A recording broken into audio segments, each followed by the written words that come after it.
Testing 1 2 3 4 5 6 7 8 9 10. Testing 1 2 3 4 5 6 7 8 9 10. Testing 1 2 3 4 5 6 7 8 9 10. 1 2 3. We're in recess real quick, so let's do this. Testing 1 2 3 4 5 6 7 8 9 10. Testing 1 2 3 4 5 6 7 8 9 10. 1 2 3 4 5. All right. 1 2 3 4 5 6 7 8 9 10. 1 2 3 4 5 6 7 8 9 10. Hey there, I'm sending an audio. We're in recess real quick, but she's on her way back. Testing 1 2 3 4 5 6 7 8. Thank you very much. So you reprobated in March of 2022.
Judge, he just stepped out, but we're prepared to go forward. What do we need to take up? We need to harmonize.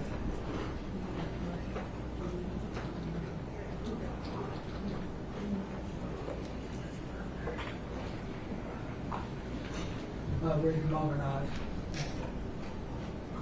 Mr. Christensen is now in the courtroom. Mr. Isabelle, if you'll please come around to the seal. Follow the directions of the deputy.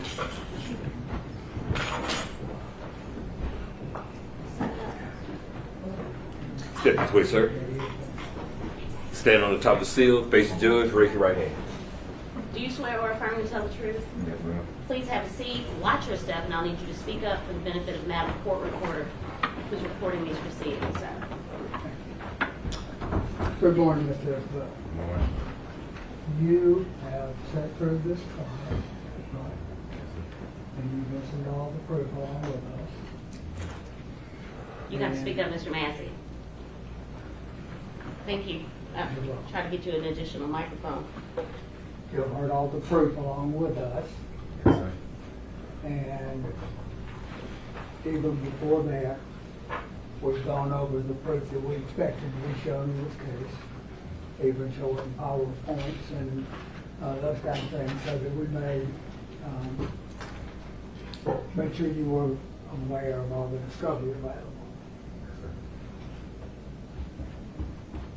And after hearing the proof today, or this past week and yesterday,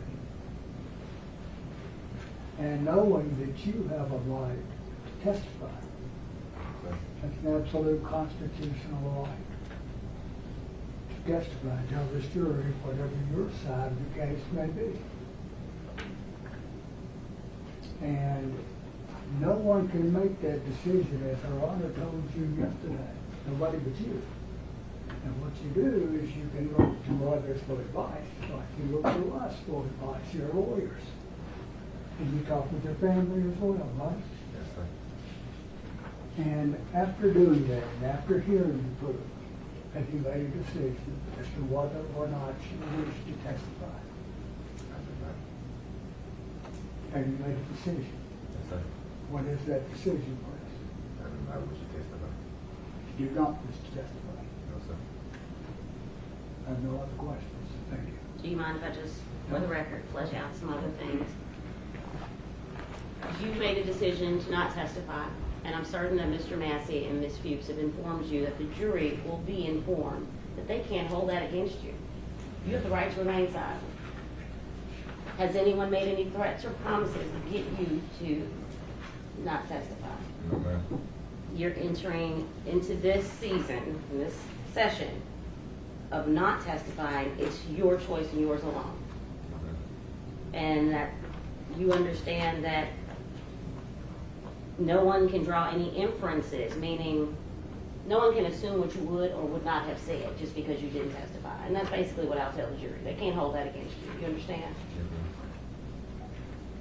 And you've had enough time, not only just this morning, because I know you spent some time with your lawyers this morning to discuss this issue. And you did yesterday, right? I need word. Yes, ma'am. And you don't need additional time to discuss this decision. No, ma'am. You're clear, and you're clear on what you're going to do. Yes, ma'am. And you're satisfied with what they've been able to share with you as far as where we've been going throughout this process. They've been accessible to you. You've been to court many times, correct? Yes, ma'am. And they've shared everything that they have with you. Yes, ma'am. Do you need any additional time with them this morning before we proceed? No, ma'am. Thank you, sir. You may step down.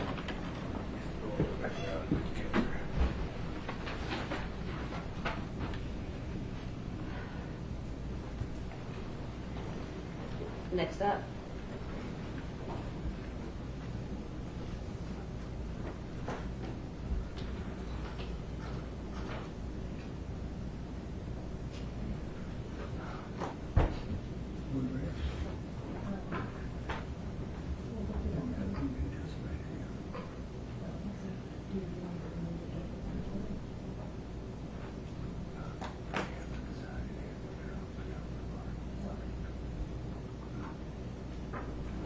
Your Honor, we'll rest when the jury comes. Let's get a jury.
Judge, the jury's in the courtroom.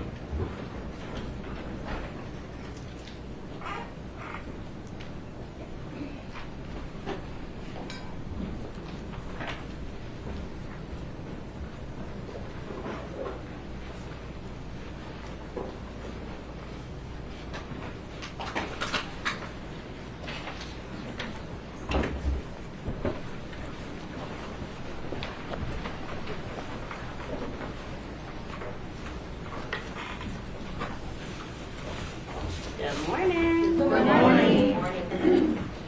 Ladies and gentlemen, it is Tuesday, September 30th, and what a week it has been, right? Let's get started. Mr. Massey, Ms. Fuchs. Your Honor, please, on behalf of the defense rests. Does the state of Tennessee wish to present any rebuttal? No, Your Honor.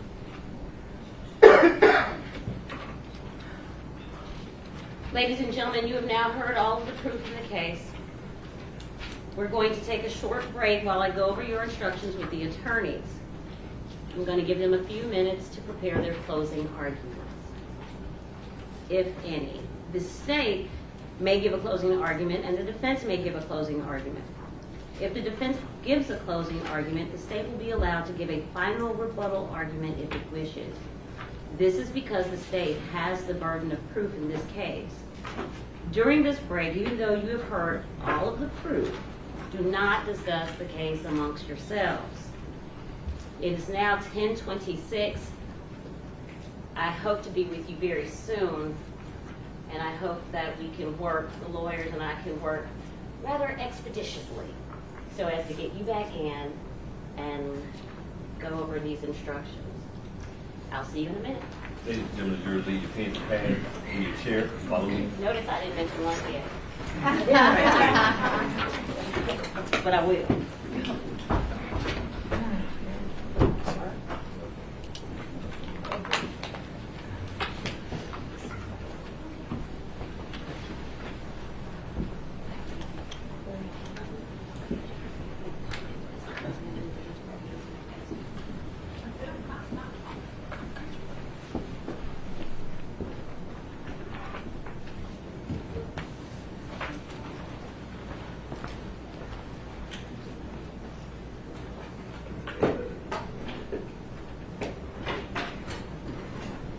You may have a seat.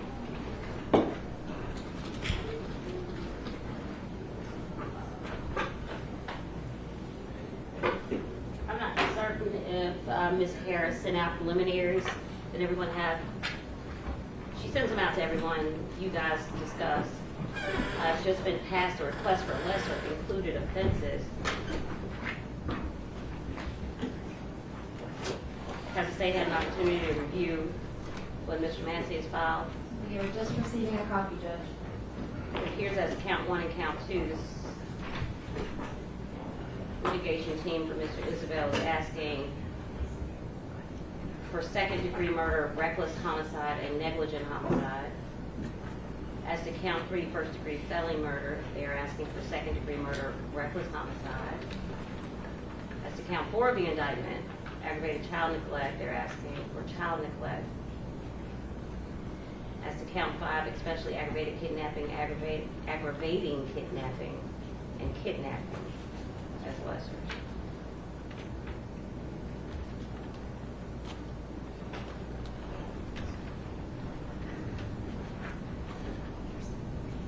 I have thoughts, but I'd like to hear from the state.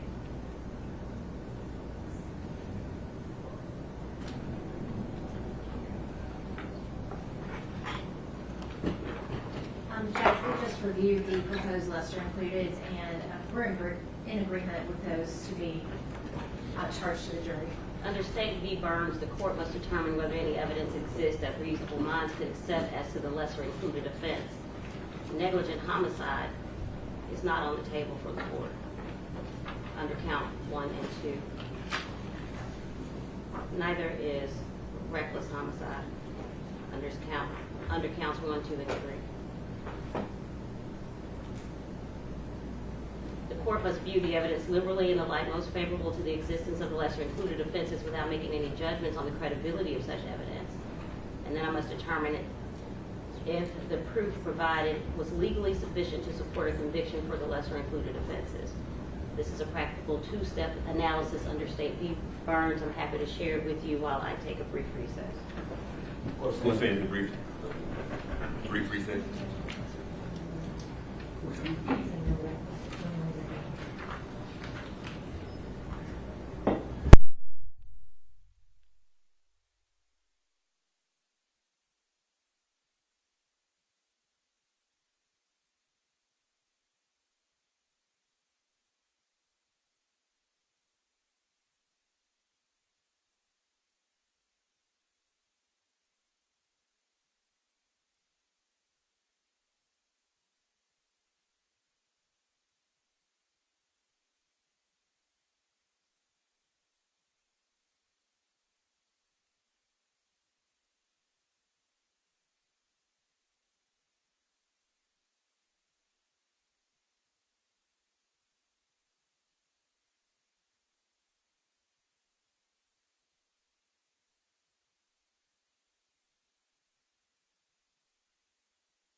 run back and forth? We are still working our way through the instructions. I think that there was one page that we all agree there was a little phrase that needed to be taken out. And I just gave her that, if there was abuse and there was neglect, and she's correcting that. Okay, so if it is now 11:12, what time would you like me to revisit you? I understand this. How many pages do you have there? 24? I understand you need to go through them, and I understand you want to go through them with Mr. Massey and with Mr. Isabelle. I'm not trying to rush you. I just need to know what I'm doing. I would say, yeah, there. 20 minutes? That's perfectly fine. I don't want you to feel as though I'm ignoring you and I'm not here. I'm here. You just let me know when you're ready. And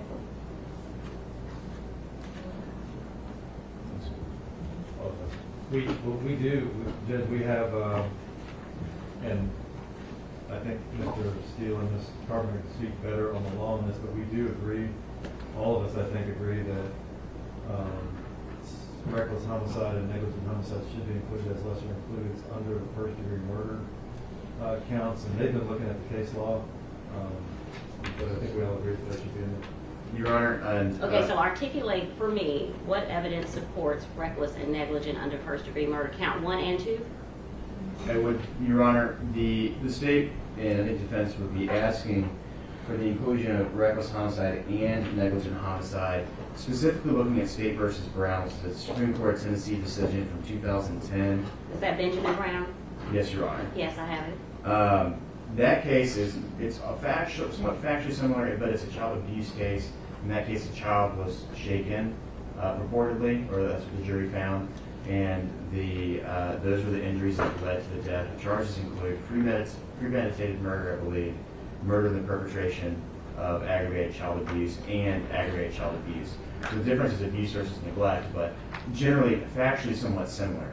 There, the Tennessee Supreme Court did go through, and it looked at Burns. It looked at State versus, is it Eli as well, and looked at the instructions that were given specifically by the court in that case were first-degree murder, stop. It wasn't second-degree murder, it wasn't criminally reckless or criminally negligent. The Supreme Court of Tennessee then looked at the mens rea requirement of knowingly under the facts that were in that case. Tennessee Supreme Court found that knowingly was fairly raised, and then went further and said, so second-degree murder should have been instructed. And then the court specifically then goes to, on page, I believe it is 433, I'm sorry, I have it highlighted, but I lost it. Oh, it's on 433, carrying over into 444.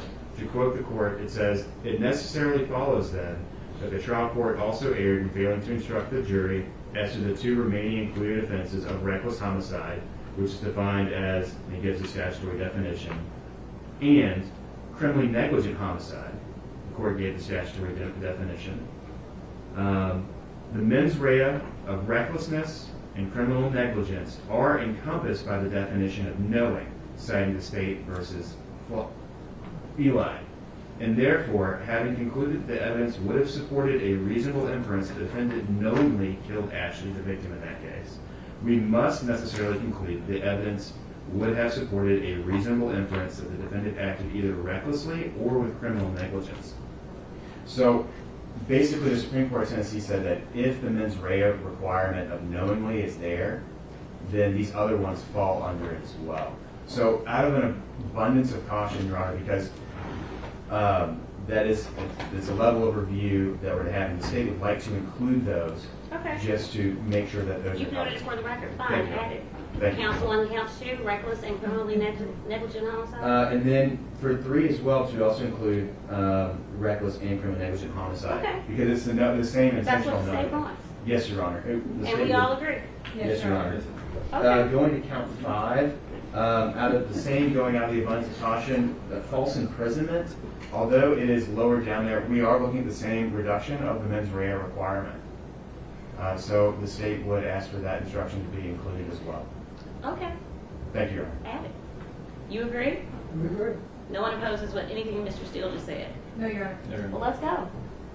But you still need 20 minutes. Yeah, we're still reviewing over the rest of the language. Thank you. Not a problem. Recess. What time to recess?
Ms.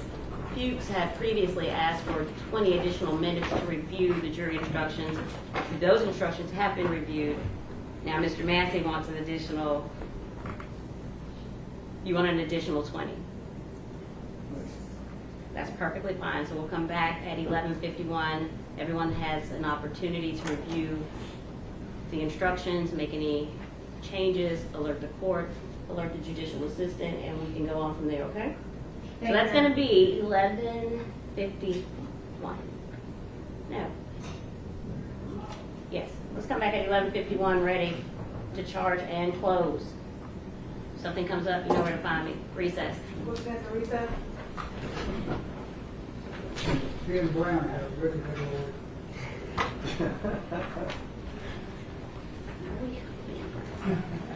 I had to retry that.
each litigation team has a copy, including Mr. Isabelle.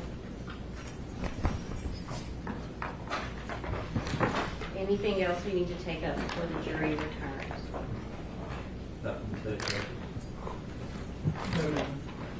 Thank you.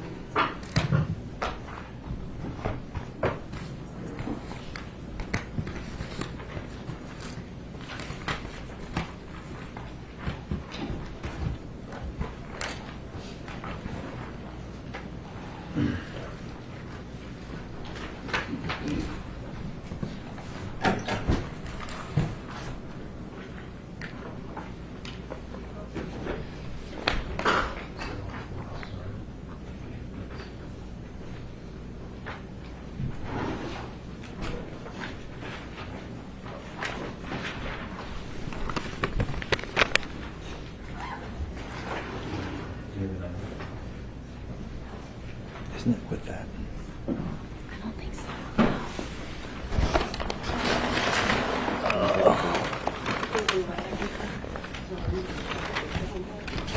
Been severed. I do need this though. You take it out of there? Just over here. I'll take it out next time. 134. 134. Looking for 134. 133. I just have to say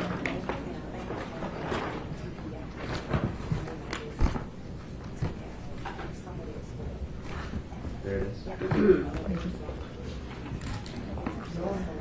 got your items. We are on the record.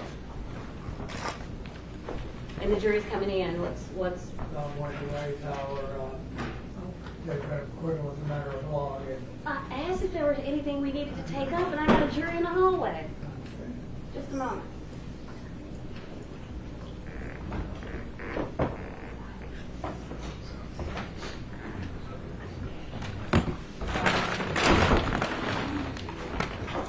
All right, so Mr. Massey has indicated that he would like to raise what exactly, sir? God, please, we would raise our motion to judgment of acquittal as to each count, that because of the state's proof, we're no longer taking in the light most favorable to the state, and ask the court to dismiss first degree murder on each of the 3 counts, counts 1, 2, and 3, and How is this different from what we did on yesterday? I have here motion for judgment of acquittal approximately 4:38 on yesterday. So we're going to do both? Okay, so you're asking me to dismiss the first degree. You didn't raise these issues yesterday, so let me start over. Dismiss first degree murder, count 1 of the indictment. now we are asking that first degree murder be dismissed. Yes, sir. What else? And taking the proof in the light equal to both parties, it would be second degree there. Same thing with count 2. You're asking the court to dismiss count 2 of the indictment Count 1, yes. Count first 1 degree murder. and count 2 first degree murder.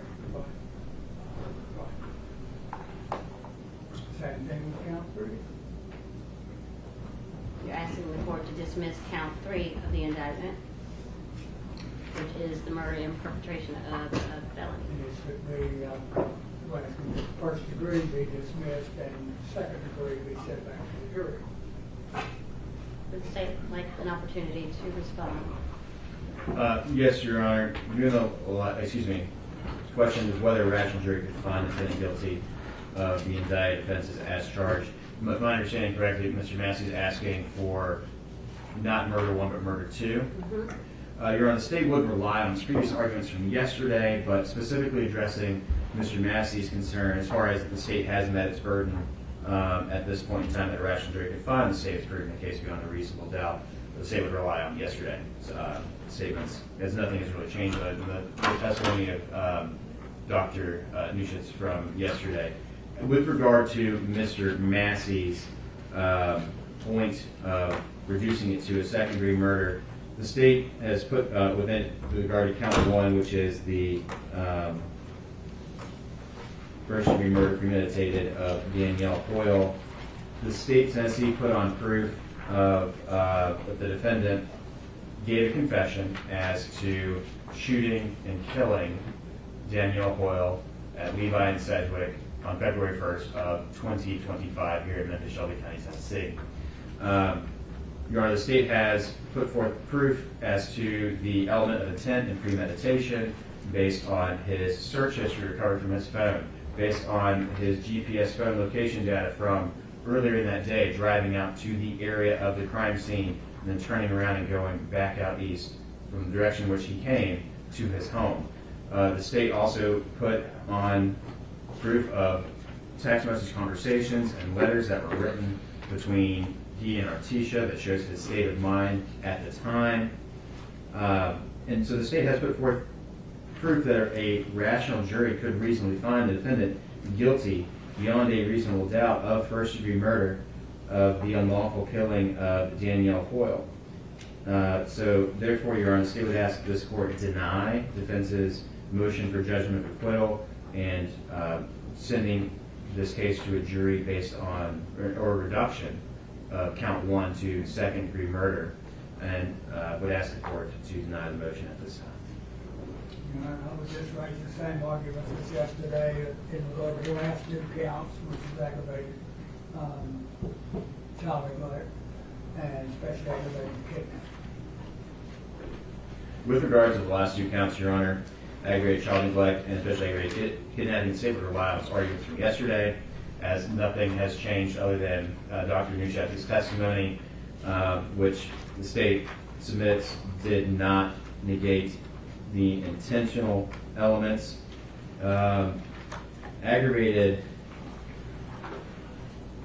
child neglect, Your Honor, the defendant knowingly neglected Kennedy Hoyle as to adversely affect Kennedy Hoyle's health and welfare. The state of Tennessee put on proof that through the defendant's confession that he placed Kennedy Hoyle, he stated that he placed Kennedy Hoyle on the riverbank, but later admitted to throwing her by the leg into the Wolf River.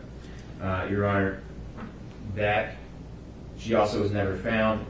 That adversely affected her health and welfare. She is deceased. Even by laying her by the river, that resulted in her dying as well. The act of neglect resulted in serious bodily injury to Kennedy Hoyle, the same points just stated by the state of Tennessee. Also, Kennedy Hoyle was 8 years of age or less. The state of Tennessee, through testimony of Ms. April Campbell, as well as the baby Kennedy or Kennedy Hoyle's birth certificate, it's established that she was less than 8 years old. She was 2 days old. Further proof was also submitted as to the defendant's GPS locations at the time, as well as that put him at Mud Island near the boat ramp, and video evidence also corroborated him as being at other locations at the time his phone says he was, to corroborate that he was with his phone as it was on Mud Island. As to the charge of especially aggravated kidnapping, the state put on proof that the defendant knowingly removed or combined Kennedy Hoyle unlawfully as to interfere substantially with her liberty. The defendant testified that he took baby Kennedy from the back of the vehicle after shooting Danielle Hoyle. He said that in his statement. And he drove with her, I think, for approximately an hour and a half before he admitted to throwing her into the Wolf River. By doing so, he substantially interfered with her liberty. He, at that time, was not a father listed on the birth certificate. He also did not have parental rights at that time as far as that would have been established. And so he did not have a legal reason to have baby Kennedy with him, but also taking into consideration the facts that he had just killed Danielle Hoyle based on his statement and the evidence presented by the state of Tennessee during the course of the trial. He unlawfully interfered with her liberty. And as a result, or during the course of, she suffered serious bodily injury during the removal confinement. She is deceased as an act that continued during the course of the especially aggravated kidnapping. For those reasons, the state would submit that a rational jury could find the defendant guilty of both of those counts beyond a reasonable doubt, and therefore ask this court to deny defense counsel's motion for judgment of acquittal at this time. At the conclusion of the state's evidence, the defendant may move, as he has twice now, to ask for the trial judge to consider a judgment of acquittal. When confronted with a motion for judgment of acquittal, the only concern of the trial judge is the legal sufficiency of the evidence and not the weight of the evidence. Respectfully, Mr. Massey, I will have to deny your motion for judgment of acquittal. I do believe that in viewing the evidence provided in the state's case at its best light, it would be inappropriate to dismiss the first-degree murder counts in count 1, 2, and 3 of the indictment, or disturb the indictment on counts 5 and 6. Let's bring in the jury, please.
Young jury in the courtroom.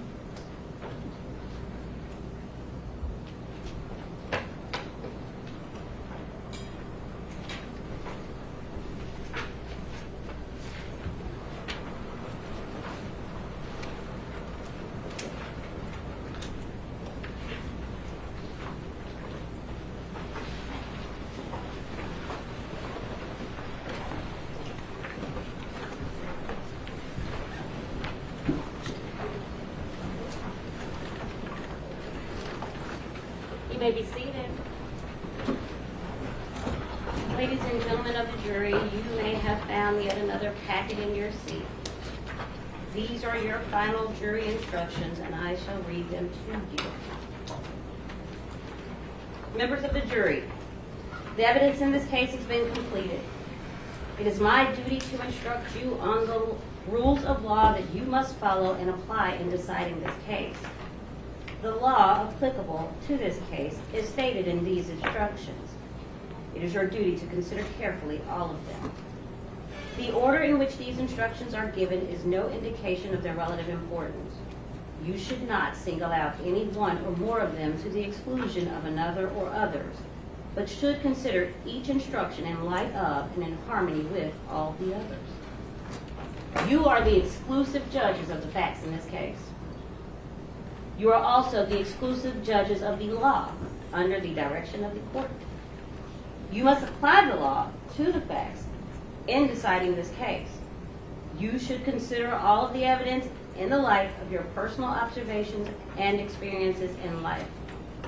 Count 1 and 2 of the indictment charges the defendant with the offense of first-degree murder, premeditated killing. The offense necessarily includes the lesser offenses of second-degree murder, reckless homicide, and criminally negligent homicide. Count 3 of the indictment charges the defendant with the offense of first-degree murder, killing and perpetration of aggravated child neglect. The offense necessarily includes the lesser offenses of second-degree murder, reckless homicide, and criminally negligent homicide. Count 4 in the indictment charges the defendant with the offense of aggravated child neglect. The offense necessarily includes the lesser offenses of child neglect. Count 5 in the indictment charges the defendant with the offense of especially aggravated kidnapping. The offense necessarily includes the lesser offenses of aggravated kidnapping, and false imprisonment. There are 5 counts in this indictment. You are to treat them as separate and distinct at all times. The indictment in this case is the formal written accusation charging the defendant with a crime. It is not evidence against the defendant and does not create any inference of guilt. The law makes it the duty of the court to give in charge to the jury all the law relative to the case on trial. The duty of the jury is to consider carefully all of the evidence delivered to you in the trial and, under the law given you by the court, to render your verdict with absolute impartiality. The jurors are the sole judges of the facts and the law as it applies to the facts in the case. In reaching your verdict, you are to consider the law in connection with the facts. The court is the proper source from which you are to get the law. In other words, you are the judges of the law as well as the facts under the direction of the court. You shall not have any sympathy or prejudice for or against the defendant or for or against the state of Tennessee, or allow anything but the law and the evidence to have any influence upon your verdict. You must render your verdict with absolute fairness and impartiality as you think truth and justice dictate. You may consider every fact and circumstance in the case in arriving at your verdict. At times during the trial, I have ruled upon the admissibility of evidence. You must not concern yourself with those rulings. My rulings, these instructions, or any other remarks that I have made do not indicate any opinion about the facts of the case or what your verdict should be. Statements, arguments, and remarks of counsel are intended to help you in understanding the evidence and applying the law, but they are not evidence. If any statements are made that you believe are not supported by the evidence, you shall disregard them. The court will now explain the law applicable to the charge in count 1 of this indictment. First-degree murder, premeditated killing. Any person who commits the offense of first-degree murder is guilty of a crime. For you to find the defendant guilty of this offense, the state must have proven beyond a reasonable doubt the existence of the following essential elements: that the defendant unlawfully killed Danielle Hoyle, and that the defendant acted intentionally. A person acts intentionally when it's the person's conscious objective or desire to cause the death of Danielle Hoyle, and the killing was premeditated. A premeditated act is one done after the exercise of reflection and judgment. Premeditation means that the intent to kill must have been formed prior to the act itself. It is not necessary that the purpose to kill pre-exists in the mind of the accused for any definite period of time. The mental state of the accused at the time he allegedly decided to kill must be carefully considered in order to determine whether the accused was sufficiently free from excitement and passion as to be capable of premeditation. If the design to kill was formed with premeditation, it is immaterial that the accused may have been in a state of passion or excitement when the design was carried into effect. Furthermore, premeditation can be found if the decision to kill is first formed during the heat of passion, but the accused commits the act after the passion has subsided. Second-degree murder. Any person who commits second-degree murder is guilty of a crime. For you to find the defendant guilty of this offense, the state must have proven beyond a reasonable doubt the existence of the following essential elements: that the defendant unlawfully killed Danielle Hoyle, and that the defendant acted knowingly. Reckless homicide. Any person who commits the offense of reckless homicide is guilty of a crime. For you to find the defendant guilty of this offense, the state must have proven beyond a reasonable doubt the existence of the following essential elements: that the defendant killed Danielle Hoyle, and that the defendant acted recklessly. Criminally negligent homicide. Any person who commits criminally negligent homicide is guilty of a crime. For you to find the defendant guilty of this offense, the state must have proven beyond a reasonable doubt the existence of the following essential elements: that the defendant's conduct resulted in the death of Danielle Hoyle, and that the defendant acted with criminal negligence. The court will now explain the law applicable to the charge in count 2 of this indictment. First-degree murder, premeditated killing. Any person who commits the offense of first-degree murder is guilty of a crime. For you to find the defendant guilty of this offense, the state must have proven beyond a reasonable doubt the existence of the following essential elements: that the defendant unlawfully killed Kennedy Hoyle, and that the defendant acted intentionally. A person acts intentionally when it is the person's conscious objective or desire to cause the death of Kennedy Hoyle, and that the killing was premeditated. Any person who commits second-degree murder is guilty of a crime. For you to find the defendant guilty of this offense, the state must have proven beyond a reasonable doubt the existence of the following essential elements: that the defendant unlawfully killed Kennedy Hoyle, and that the defendant acted knowingly. That was your definition of second-degree murder. Reckless homicide. Any person who commits the offense of reckless homicide is guilty of a crime. For you to find the defendant guilty of this offense, the state must have proven beyond a reasonable doubt the existence of the following essential elements: that the defendant killed Kennedy Hoyle, and that the defendant acted recklessly. Criminally negligent homicide. Any person who commits criminally negligent homicide is guilty of a crime.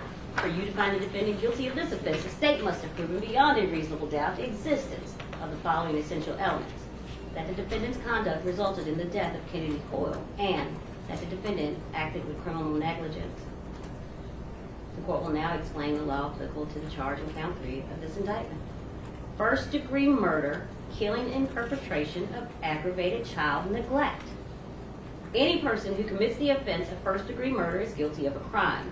For you to find the defendant guilty of this offense, the state must have proven beyond a reasonable doubt the existence of the following essential elements: that the defendant unlawfully killed Kennedy Hoyle, and that the killing was committed in the perpetration of, or the attempt to perpetrate, the alleged aggravated child neglect. That is, that the killing was closely connected to the alleged aggravated child neglect and was not a separate, distinct, and independent event, and that the defendant intended to commit the alleged aggravated child neglect. The essential elements necessary to constitute aggravated child neglect are that the defendant knowingly neglected the child so as to adversely affect the child's health and welfare, and that the act of neglect resulted in serious bodily injury to the child, and that the child was 8 years of age or less. The elements of first-degree murder have already been set out and are previously explained in count 1 and 2 of this indictment. The intent to commit the underlying felony must exist prior to or concurrent with the commission of the act causing the death of the victim. Proof that such intent to commit the underlying felony existed before or concurrent with the act of killing is a question of fact to be decided by the jury after consideration of all the facts and circumstances. Consideration of such factors as time, place, and causation is helpful in determining whether a killing was committed in the perpetration of the alleged aggravated child neglect. The killing may precede, coincide with, or follow the aggravated child neglect and still be considered as occurring in the perpetration of the aggravated child neglect, so long as there is a connection in time, place, and continuity of action. The elements of first-degree murder, second-degree murder, voluntary manslaughter, reckless homicide, and criminally negligent homicide have already been set out in our previously explained in count 1 and 2 of this indictment. The court will now explain the law applicable to the charge in count 4 of this indictment.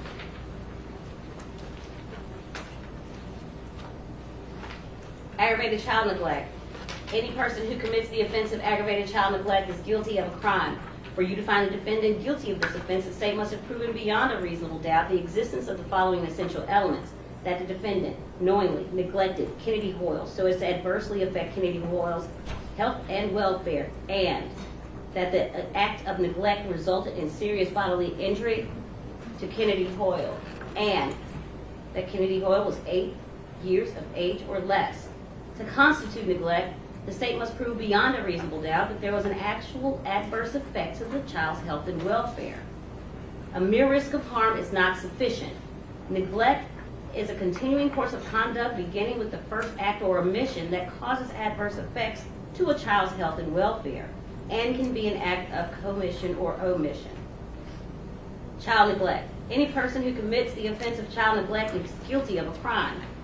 For you to find the defendant guilty of this offense, the state must have proven beyond a reasonable doubt the existence of the following essential elements: that the defendant knowingly neglected Kennedy Hoyle under 18 years of age so as to adversely affect Kennedy Hoyle's health and welfare, and that Kennedy Hoyle was 8 years of age or less.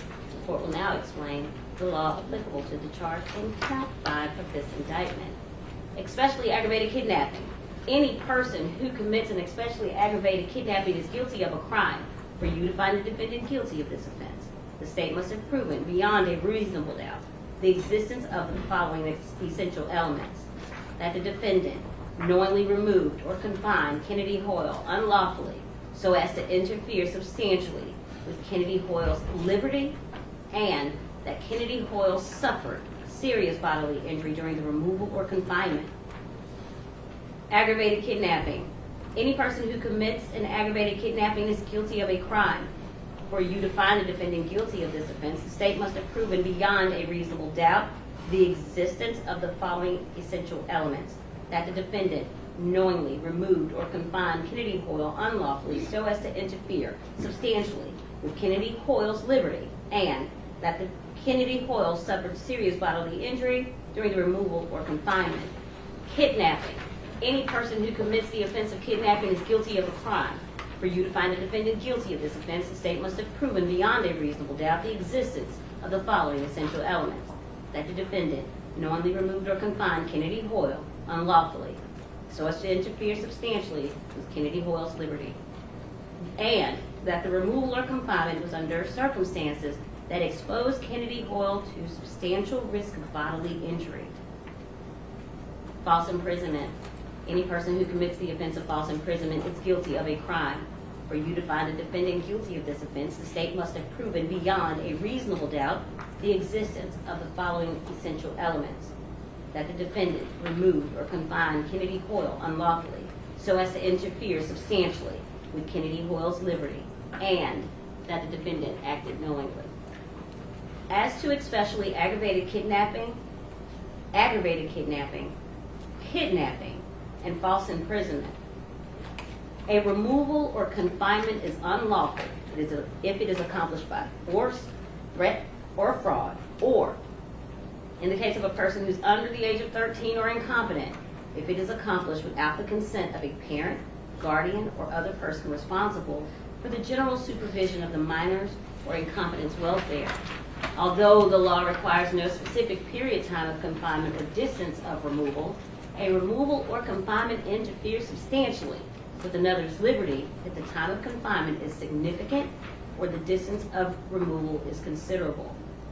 To find the defendant guilty of this offense, you must also find beyond a reasonable doubt that the removal or confinement was to a greater degree than that necessary to commit the offenses of first-degree murder and aggravated child neglect as charged in counts 2, 3, and 4.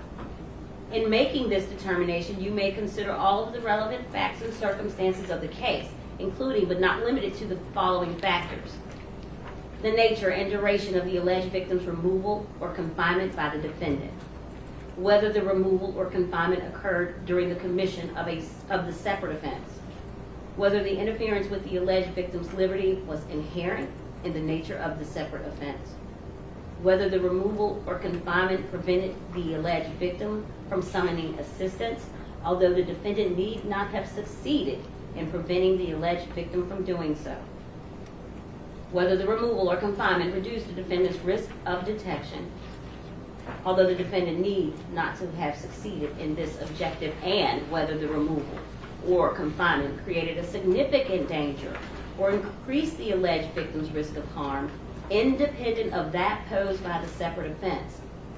Unless you find beyond a reasonable doubt that the alleged victim's removal or confinement exceeded that which was necessary to accomplish the alleged first-degree murder and aggravated child neglect and was not essentially incidental to it, you must find the defendant not guilty of especially aggravated kidnapping, kidnapping, or false imprisonment. Definitions. Intentionally intended intent means that a person acts intentionally with respect to the nature of the conduct or to a result of the conduct when it is the person's conscious objective or desire to engage in the conduct or cause the result. Knowingly means that a person acts knowingly with respect to the conduct or to circumstances surrounding the conduct when the person is aware of the nature of the conduct or that the circumstances exist. A person acts knowingly with respect to a result of the person's conduct when the person is aware that the conduct is reasonably certain to cause the result. Recklessly means that a person acts recklessly with respect to circumstances surrounding the conduct or the result of the conduct when the person is aware of but consciously disregards a substantial and unjustifiable risk that the circumstances exist or the result will occur. The risk must be of such a nature and degree that its disregard constitutes a gross deviation from the standard of care that an ordinary person would exercise under all the circumstances as viewed from the accused person's standpoint. Adversely affect the child's health and welfare may include, but is not limited to, the natural effects of starvation or dehydration, adverse effects on the emotional and mental health and welfare of the child. Child means a person under 18 years of age. Bodily injury includes a cut, abrasion, bruise, burn, or disfigurement, and physical pain or temporary illness or impairment of the function of a bodily member, organ, or mental faculty. Serious bodily injury means bodily injury that involves a substantial risk of death, protracted unconsciousness, extreme physical pain, protracted or obvious disfigurement, or protracted loss or substantial impairment of a function of a bodily member, organ, or mental faculty. Criminal negligence refers to a person who acts with criminal negligence with respect to the circumstances surrounding that the person's conduct or the result of that conduct when the person ought to be aware of a substantial and unjustifiable risk that the circumstances exist or the result will occur. The risk must be of such a nature and degree that the failure to perceive it constitutes a gross deviation from the standard of care that an ordinary person would exercise under all the circumstances as viewed from the accused person's standpoint. Identity. One of the issues in this case is the identification of the defendant as the person who committed the crime. The state has the burden of proving identity beyond a reasonable doubt. Identification testimony is an expression of belief or impression by the witness, and its value may depend on your consideration of several factors. Some of the factors that you may consider are the witness's capacity and opportunity to observe the offender. This includes, among other things, the length of time available for observation, the distance from which the witness observed, the lighting, and whether the person who committed the crime was a prior acquaintance of the witness.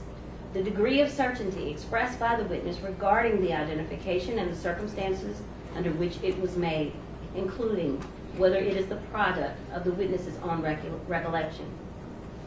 The occasions, if any, on which the witness failed to make an identification of the defendant, or made an identification that was inconsistent with the identification at trial, and the occasions, if any, on which the trial was made, on the witness made an identification that was consistent with the identification at trial and the circumstances surrounding such identifications.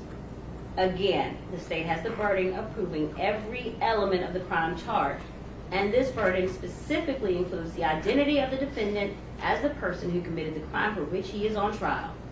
If, after considering the identification testimony in light of all the proof, you have a reasonable doubt that the defendant is the person who committed the crime, you must find the defendant not guilty.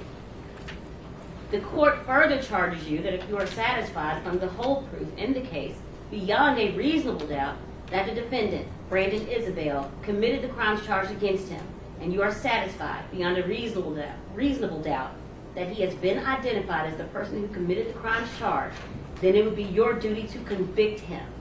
On the other hand, if you are not satisfied with the identity from the proof, or you have a reasonable doubt as to whether he has been identified from the whole body of the proof in the case, then you must return a verdict of not guilty.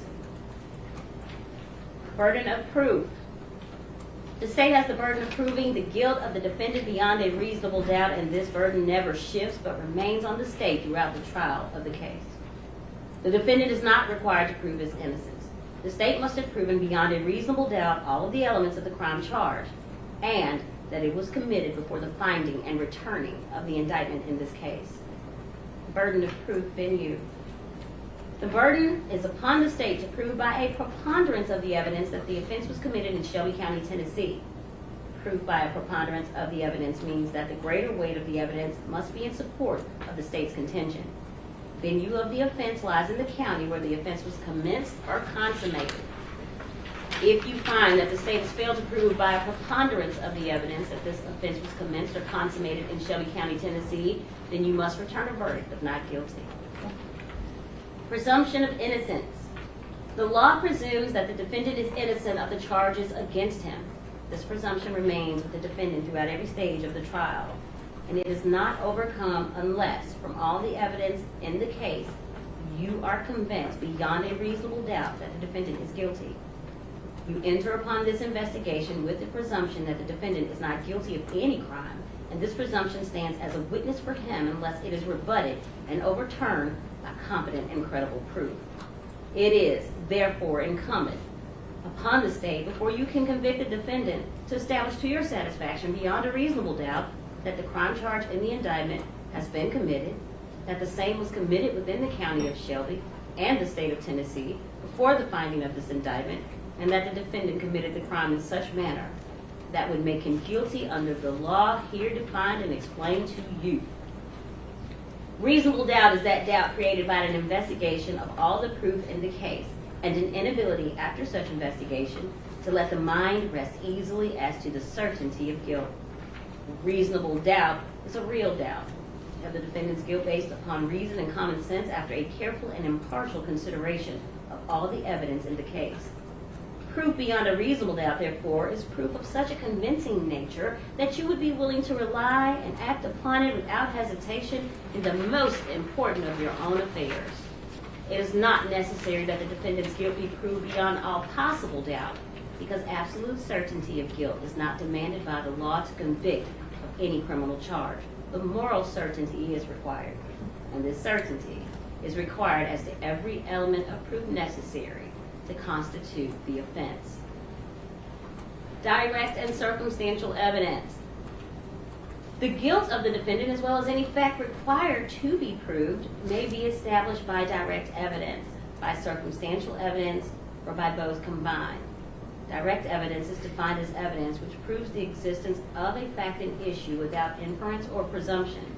Direct evidence might consist of testimony of witnesses who saw or heard what happened firsthand.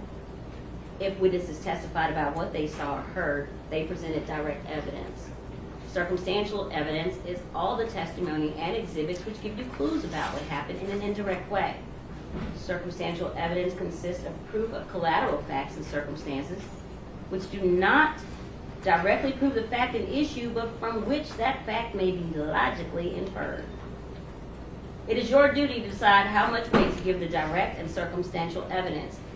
You should consider all the evidence, both direct and circumstantial, and give it whatever weight you believe it deserves. The law makes no distinction between the weight you may give to direct or circumstantial evidence. Either type of evidence can prove a fact if it is convincing enough. A defendant may be convicted on direct evidence, circumstantial evidence, or both. Impeaching a witness. A witness may be impeached by proving that the witness has made some material statements at some point before the witness testified, which are different with his or her testimony on the witness stand. However, unless entered as a numbered exhibit by the court and allowed to be taken by you back to the jury room and you deliberate, you may consider proof of any prior inconsistent statements only for the purpose of determining whether the witness is telling the truth at trial. The contents of the prior inconsistent statement are not to be considered as proof in the trial. Further, a witness may be impeached by a careful cross-examination involving the witness in contradictory, unreasonable, and improbable statements. However, immaterial discrepancies or differences in the statements of witnesses do not affect their credibility unless it should plainly appear that some witness has willfully testified falsely. When a witness is thus impeached, the jury has the right to disregard the evidence and treat it as untrue, except where it is corroborated by other credible testimony or by the facts and circumstances proved on the trial. Prior consistent statements are admissible to rehabilitate a witness or to respond to impeachment by a prior inconsistent statement. The prior consistent statements cannot be considered by the jury as substantive evidence and is to be used only in assessing the credibility of the witness. Any prior consistent statements can be used only as corroboration of the in-court testimony of the witness after impeachment by opposing counsel. You may consider proof of any prior consistent statements only for the purpose of determining whether the witness is telling the truth at trial. The contents of the prior consistent statement are not to be considered as proof in the trial. Expert witness. During the trial, you heard the expert testimony of Officer Brian Onan, who is described to us as an expert in the field of crime scene analysis. You heard the testimony of Special Agent Michael Garner, who is an expert in digital forensics. You heard the testimony of Sergeant Jason Bledsoe, who is an expert in digital forensics and extractions.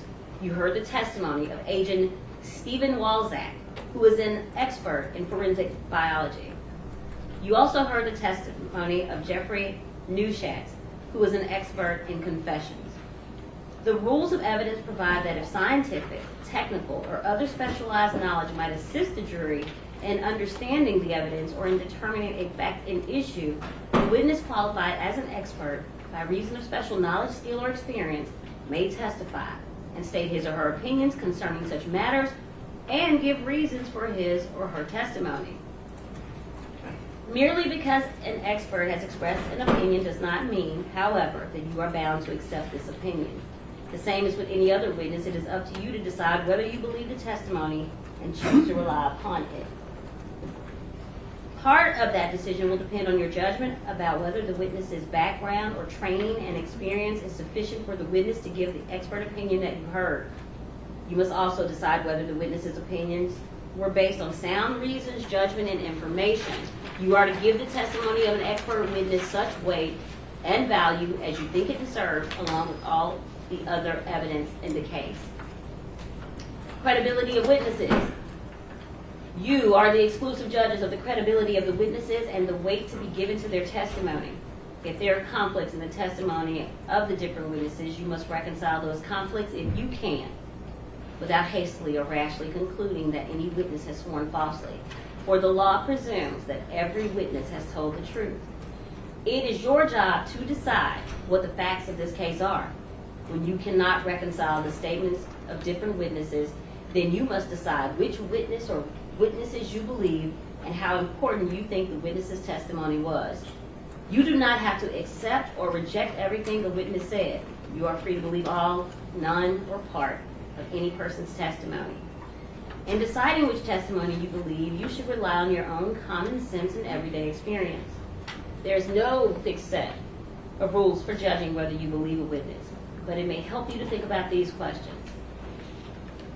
Was the witness able to see or hear clearly? How long was the witness watching or listening?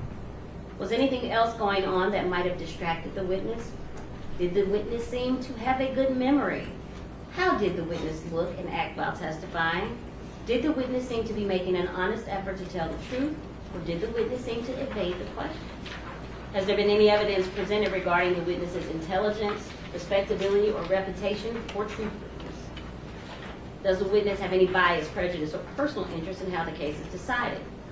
Did the witness have a motive to testify truthfully or testify untruthfully? Have there been any promises, threats, suggestions, or other influences that affected how the witness testified? In general, does the witness have any special reason to tell the truth or any special reason to lie? All in all, how reasonable does the witness's testimony seem when you think about all the other evidence in the case? Sometimes the testimony of different witnesses will not agree, and you must decide which testimony you accept. You should think about whether the disagreement involves something important or not, and whether you think someone is lying or simply mistaken. People see and hear things differently. Witnesses may testify honestly, but simply be wrong about what they thought they saw or remembered. It is also a good idea to think about which testimony agrees best with the other evidence in the case. However, you may conclude that a witness deliberately lied about something that is important to how you decide the case. If so, you may choose not to accept anything that witness said. On the other hand, if you think the witness lied about some things but told the truth about others, you may simply accept the part which you think is true and ignore the rest. The defendant not testifying. The defendant has not taken the stand to testify as a witness, and you shall place no significance on that fact. The defendant is presumed innocent, and the burden is on the state to prove his guilt beyond a reasonable doubt. He is not required to take the stand in his own behalf, and his election not to testify cannot be considered for any purpose against him, nor can any inference be drawn from such fact. Members of the jury, the court charges you that if any of you have been taking notes in this case, your notes are for your individual use only. You shall not use your notes directly or indirectly, explicitly or implicitly, to persuade other jurors as to the accuracy of your notes. Your notes cannot be shown to others, compared or referred to in any way as authority. Your notes can only be used as an aid to your individual memory. No outside communications. During your deliberations, you must not communicate with or provide any information to anyone by any means about this case outside the jury room. You may not use any electronic device or media, such as a telephone, cell phone, smartphone, iPhone, or computer, any internet service, or any text or instant messaging service, or any internet chat room, blog, or website, including, but not limited to, Instagram, Snapchat, Facebook, TikTok, YouTube, Google, or X, formerly referred to as Twitter. To communicate to anyone any information about this case, or to conduct any research about this case until you have returned your verdict and the trial has concluded. Unanimous verdict. Any verdict you reach in the jury room, whether guilty or not, must be unanimous. Your deliberations will be secret. You will never have to explain your verdict to anyone. The verdict must represent the considered judgment of each juror. In order to return a verdict, it is necessary that each juror agree thereto. Your verdict must be unanimous. It is your duty as jurors to discuss the case with one another and to deliberate with a view to reaching an agreement if you can do so without violence to individual judgment. Each of you must decide the case for yourself only after a full consideration of the evidence with the other members of the jury. In the course of your deliberations, do not hesitate to re-examine your personal views and change your opinion if convinced it is erroneous. However, do not surrender your honest conviction as to the weight or effect of the evidence solely because of the opinion of your fellow jurors or for the mere purpose of returning a verdict. Having instructed you on the law applicable in this case, the attorneys may now present their closing statements. Pardon me, bench conference.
Ladies and gentlemen, jury, it's my understanding that someone needs to take a break. I am not going to prevent you from doing that, but I want to direct your attention to page 8, the last full paragraph. There's mention the elements of first degree murder, second degree murder, strike through voluntary manslaughter. That's not what this is. That does not apply. Page 8. And then I need you to fast forward to page 21. We neglected to include Dr. Scott Collier as an expert in forensic pathology. If you may recall, that's when I stopped proceedings and explained to you that he performed autopsies and to prepare yourself. So that's Dr. Scott Collier, Collier, page 21. That was on the expert list. One of you needs to step away. It is now 1:20. Let's come back at 1:30 for closing arguments. Ladies and gentlemen, the jury leaves the pen to pass to the chair. You still can't discuss the case. I'll let you know when you can. Just leave your packets, leave your things, we'll take care of it. See you in 10 minutes.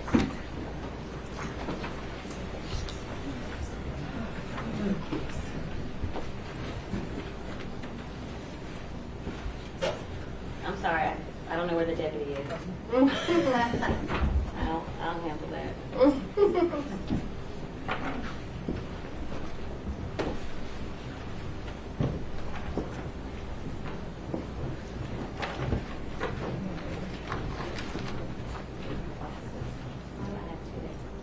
Recess.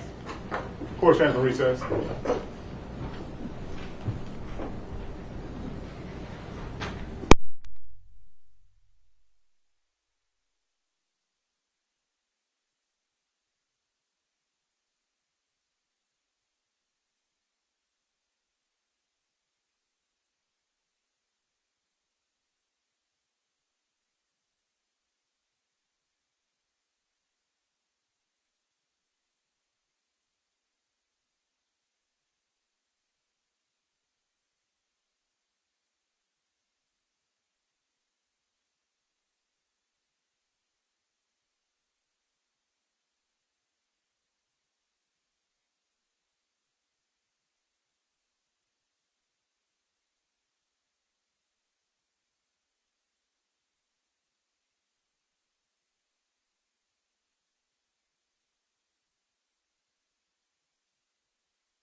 Judge, jury, enter the courtroom.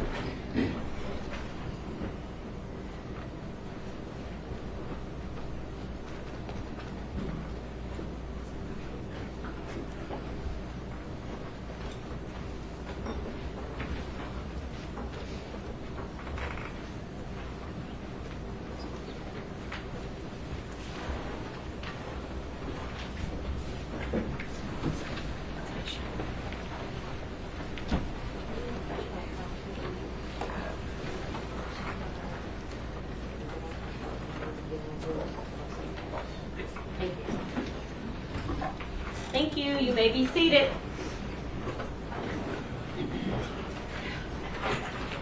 Does the state of Tennessee wish to make or give a closing argument?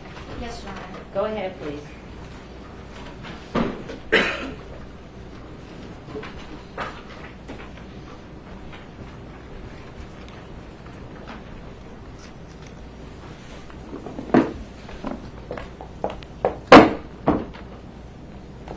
Kennedy Hoyle should be 3 years old. She should be growing, learning, getting into things, driving her mom Danielle and her grandma April crazy. She'd be too big for this car seat. But she's forever frozen in time, not even 2 days old, along with her mother, Danielle. They're gone because of that man, Brandon Isabelle. He shot Danielle 5 times and left her in a ditch. He took baby Kennedy, drove her to the river, and tossed her in the cold, dark water. Ladies and gentlemen, you've heard all the proof that you're going to hear in this case. You've now heard the law given to you by the judge. You have 5 counts, and they're listed up on the screen for you. Now, you'll see in your jury instructions that there are lesser included offenses for each count. That is not a menu. You don't pick and choose. You have to start with the top charge. So in count 1, that'll be first-degree murder. Everyone has to agree that he's not guilty of first-degree murder before you move to a lesser count. Now, let's talk about count 1 and count 2. Talked about in voir dire elements, what the state has to prove beyond a reasonable doubt. You have count 1, which is premeditated first-degree murder as to the death of Danielle Hoyle.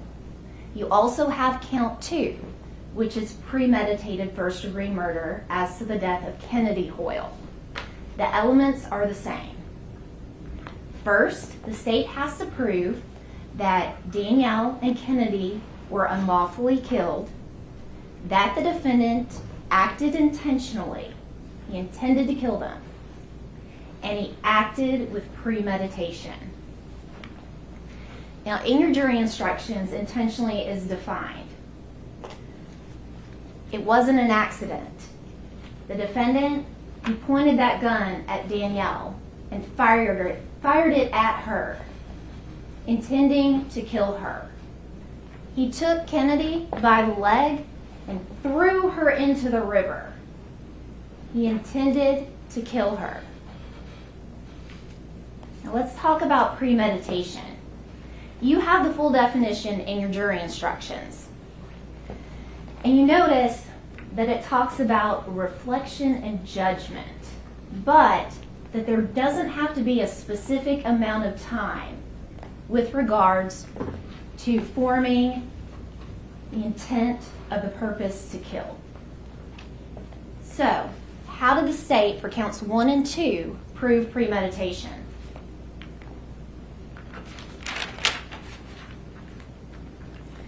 The planning. Think about everything that you've heard over the course of several days. The defendant, he filed for divorce January 27th of 2022, mere days before he killed Danielle and Kennedy.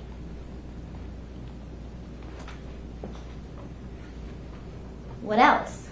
Kennedy is born January 31st of 2022. The defendant doesn't sign her birth certificate.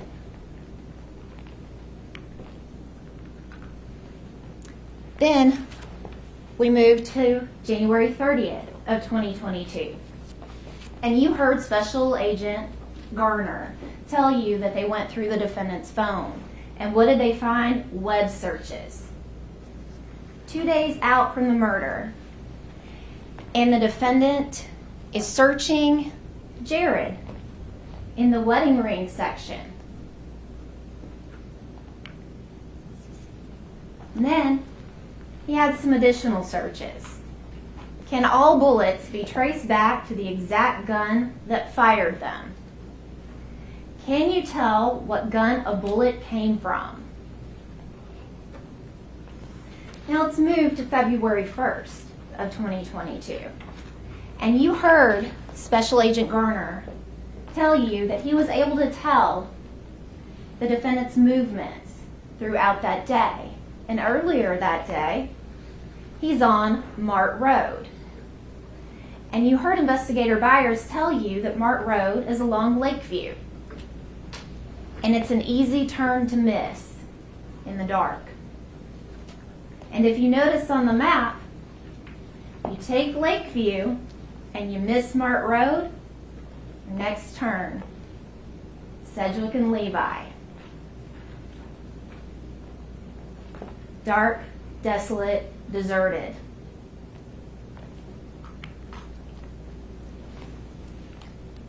Now the defendant told us in his confession, and his GPS told us, he met Danielle at the MAPCO. And why? He told her he had baby clothes to give her. And what was found in the defendant's white Chevy Malibu? Baby clothes.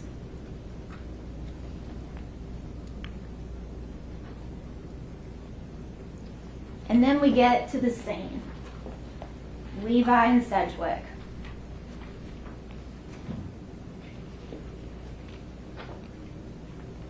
He gets Danielle to meet him at that MAPCO. He convinces her to drive down Levi and Sedgwick.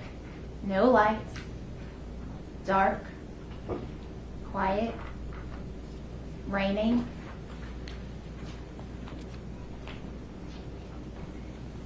And he tells us in his statement that he had car trouble.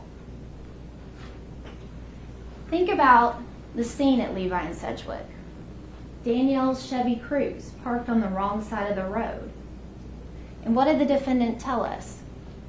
She got in position to shine her headlights to help him out with his car trouble. And what did he do? He walked up to her Chevy Cruze.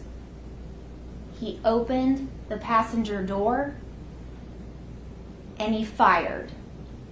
1, 2, 3, 4, 5 shots into that car, striking Danielle 5 times in the face and head.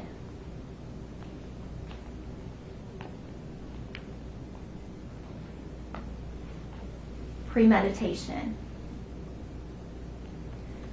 Now by 9:23, according to his GPS, he's moving on. He's leaving the area of Levi and Sedgwick.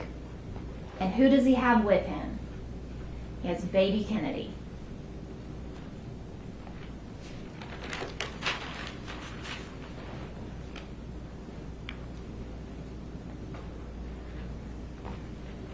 And while Kennedy's in the car, and he has left her mother dead in a ditch on the side of the road, he's covering his tracks.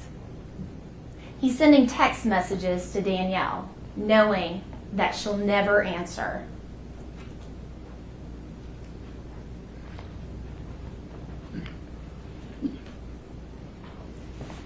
Now, he's been driving around. We're at about an hour. Kennedy's been in the car. And he stops off at home to get out of his murder outfit, those Adidas slides, that windbreaker-like jacket, the black and the greenish blue. Takes the time to hang that jacket in the closet. Comes back out, gets back in his car, and what does he do? He drives to Mud Island, all the way from Cordova, passing numerous exits, numerous houses, places. All that time, could have made a different choice. But he went, and he drove on Island Drive to get to Mud Island, to that boat ramp, and he took baby Kennedy by the leg and threw her into the Wolf River.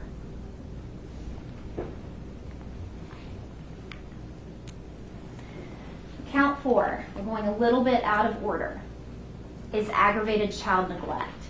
And you can see the elements for aggravated child neglect, what the state has to prove beyond a reasonable doubt. That the defendant knowingly neglected Kennedy so as to adversely affect her health and welfare, that it resulted in serious bodily injury, and that Kennedy was 8 years of age or less. And there you have the definition of knowingly, as well as serious bodily injury, all defined in your jury instructions.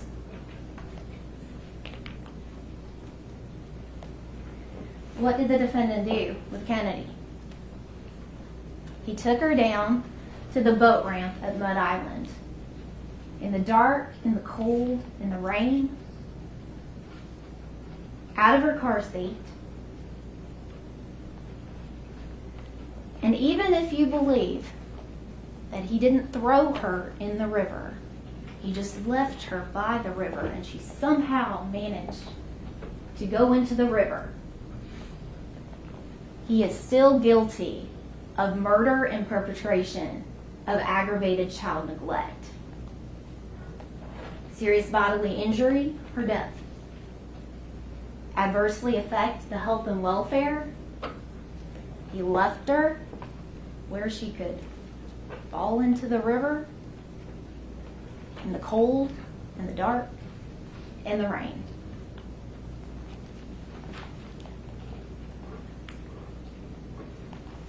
And as you see, that goes hand in hand with count 3, and that's the murder and perpetration of aggravated child neglect. So in that count, the difference is the defendant didn't have to intend the killing. He had to intend the aggravated child neglect. Last count, especially aggravated kidnapping. You can see the elements. What do we know? The defendant, after shooting her mother, takes Kennedy, takes her from Levi and Sedgwick, drives around Cordova, goes to his parents' house, goes all the way down to the river, and kills her.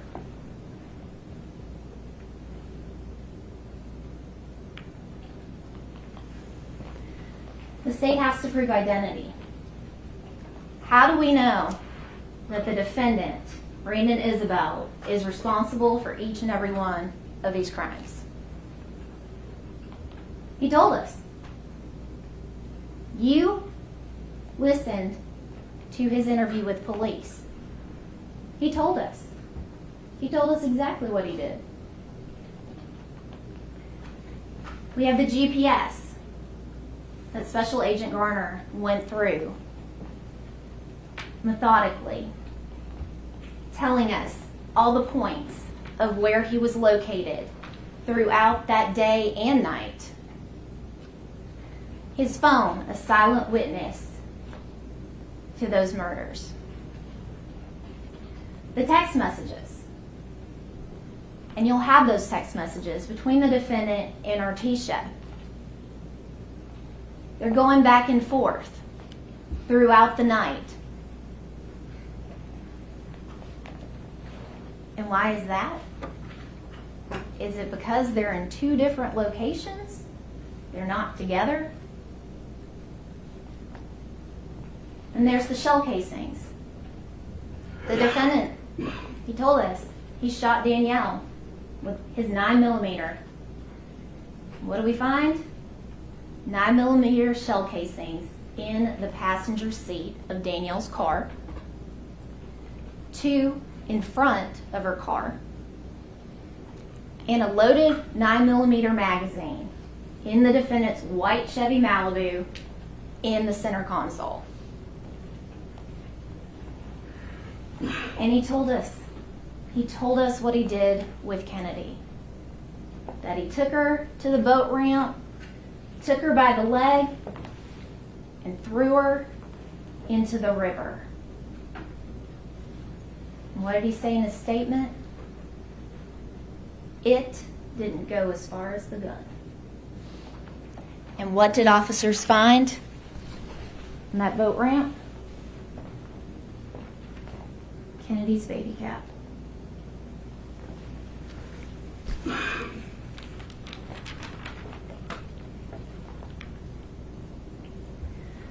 Why'd he do it? What's the motive? You'll notice that is not an element that the state has to prove. But it's pretty clear, the motive here. And it's Artesia. The defendant wanted to be with Artesia. You heard her testimony. You've heard the text messages. She didn't want to have to deal with another child on top of her child, on top of the child the defendant already had, another mother in the mix. And so he came up with this plan. And he never wanted that baby. And you can see in that text message that he had sent to Danielle, what does he say? I can't be a father to that kid right now, Danielle. If you love me like you say you do, then let's end our mistake, Danielle. But Danielle wanted to be a mother to that little girl. That little girl wasn't a mistake.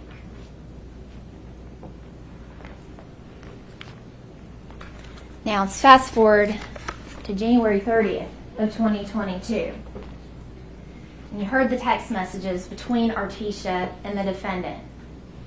And this is in the late night of January 30th. What we know is that Danielle's already at the hospital and she's in labor, about to give birth to baby Kennedy. And what is the defendant texting? He's texting to wifey, Artesia, I love you. Baby, say it back. You doing this to me in a time like this? And what does Artesia respond? Tell her have a safe delivery. I'll talk to you when y'all get the results.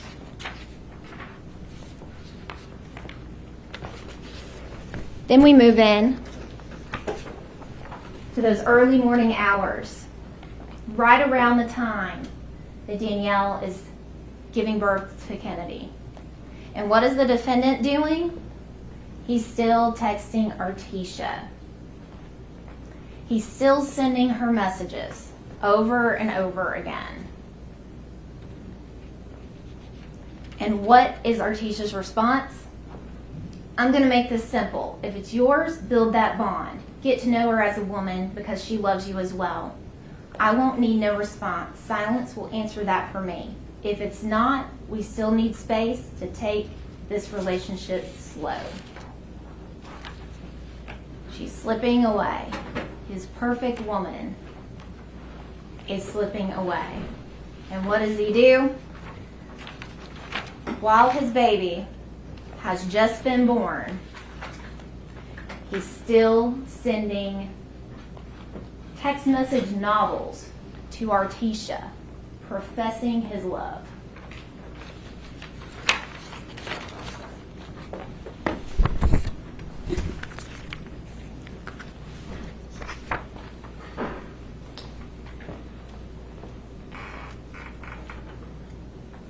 And they're still going back and forth. And he says to her, "This is the worst I've acted over a female. Never wanted somebody so bad. You knew this day was coming. Why wait until now and all this love and time?" And then what do? That early morning, after Kennedy is born, they agree to meet up. And where does the defendant suggest? Where you want to meet at? Our river spot?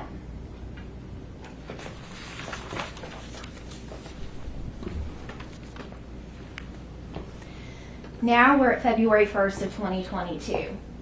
7:58, the defendant gets back to his home on Lathbury. Then he's gone again at 8:05, and he's dressed to kill.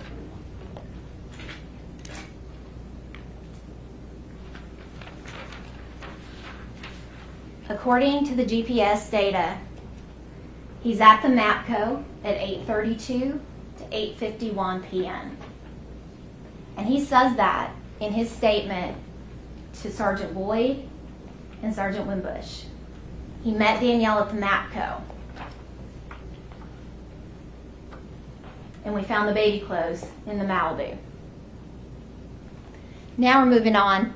Between 9:02 and 9:23, GPS has him at Levi and Sedgwick, and he admits to going there. And during this time, he and Artesia are still going back and forth. And you'll notice that from 9:04 to 9:22, he stops texting Artesia. All those blue messages, Artesia. Green messages, the defendant. And what is he doing in that gap in time, that 9:04 to 9:22?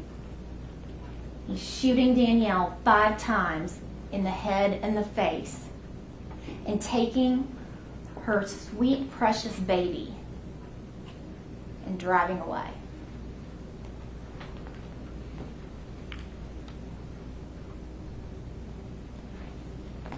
You see what's left behind. Danielle and those 9mm shell casings.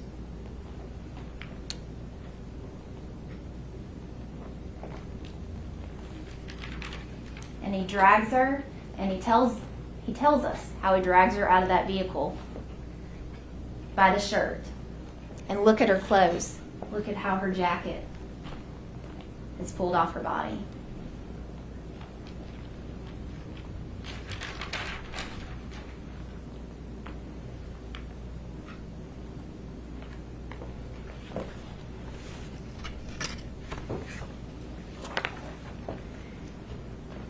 He killed Danielle. He left her in a ditch. He's driving around with Kennedy in his seat. He's texting with Artesia, and he takes the time to put in a food order. Cheeseburger, no onions, blue Kool-Aid. And what did Artesia tell us? That she stopped by Dixie Queen that night. And what did we find in her car? Looks a bit like a blue Kool-Aid.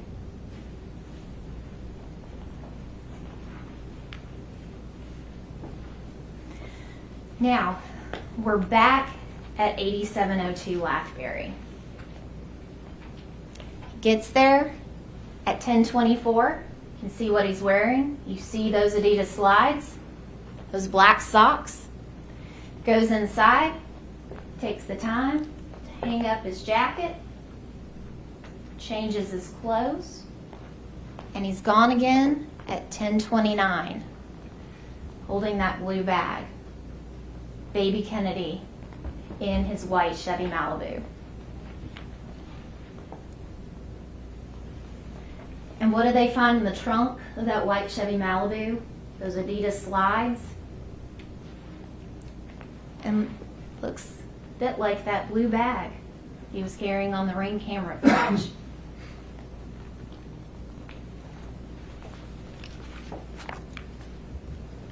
Where's he headed? Island Drive. And how do we know that that's the defendant? You heard Lieutenant Stanley testify that they had license plate reader hits on his tag going over the A.W. Willis Bridge. They were able to look back at camera footage from the Real-Time Crime Center, and they see that white Chevy Malibu driving up and down Island Drive. 10:59 to 11:20.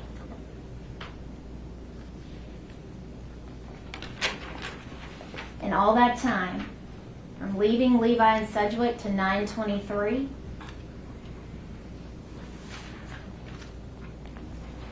all the way to Island Drive, could have made a different choice. He had every opportunity to make a different choice.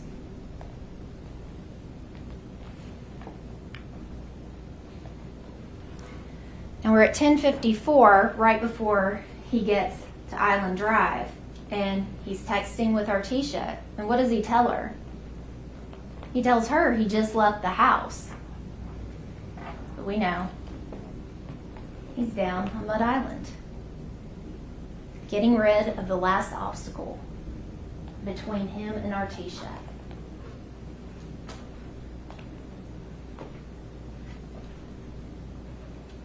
And at 11:13, right before he takes baby Kennedy and throws her into the river, he wants to know when Artisha's going to be around. 11:20 to 11:27. He's at the boat ramp, GPS. And he says that he threw the baby by the leg. And you'll have his interview. Notice that Sergeant Wimbush,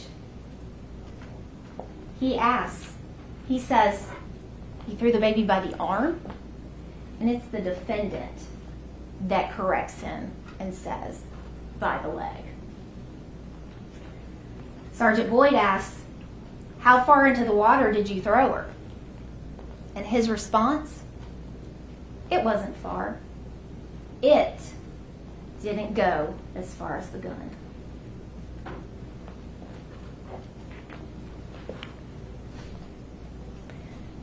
And now, baby Kennedy is in the Wolf River.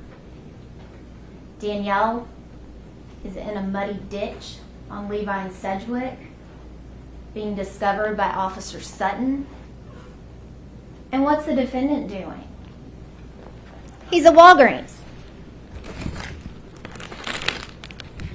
buying stuffed animals, roses for Artisha. And writing a card professing his love and talking about raising Kennedy, who he knows he just threw in the Wolf River. And how do we know? Because we have video. We have GPS. And the defendant told us.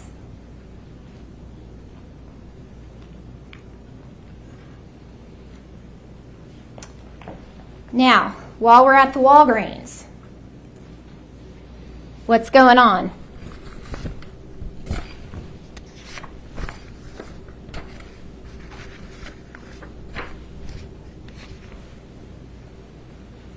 Texting Artisha,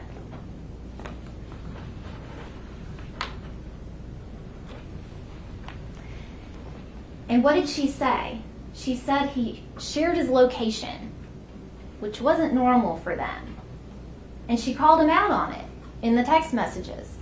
And where did she say that location was? Walgreens. Is he trying to set up his alibi? Because he's also out there in the parking lot, and you can see it in the video, sits there for a while.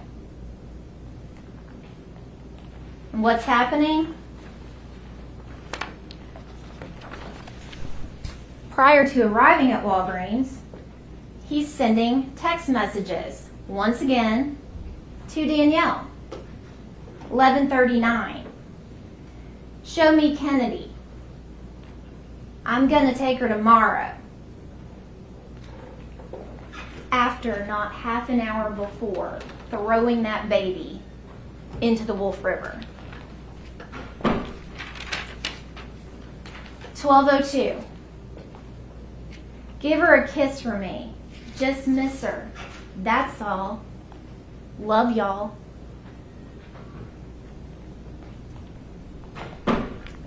At 12:13, sends Artisha another text. Now he's on the way to Walmart. And what does he tell Artisha? I want to cuddle tonight. I ain't slept with you in a week. And then we arrive at Walmart. How do we know? GPS, video, and the defendant tells us. And he tells Sergeant Wimbush and Sergeant Boyd. He left the car seat at the Walmart. And Officer Blake, that's where he finds it. And what does he find? Finds the car seat. And then you heard from Officer Walker, a mitten.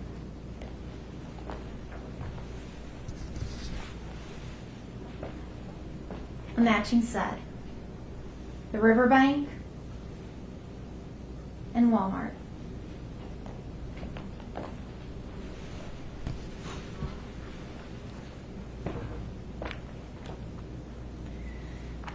Then he goes to Stacy Road. And again, his GPS puts him there. Artisha puts him there. He's coordinating meeting up with her. And what is found in his Chevy Malibu? An empty gun holster, a 9mm magazine, and gloves with the cockle burr.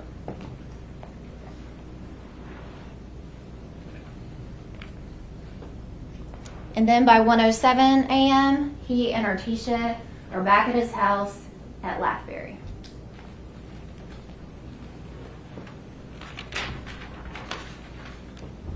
Let's talk about the gun. There's been a lot of talk about Artisha had a .40 and a Smith & Wesson, and there was .40 caliber rounds found at Levi and Sedgwick. You saw how many rounds were found of various calibers at Sedgwick. You saw, when you zoom into that picture, that street sign that was covered in bullet holes. You heard Investigator Byers' video, and he said that jingling noise that you could hear were shell casings. But what shell casings were found in Danielle's passenger seat? 9mm. What shell casings were found just up from the car? 9mm. What magazine was found in the defendant's center console of his white Chevy Malibu? 9mm. And if you look closely,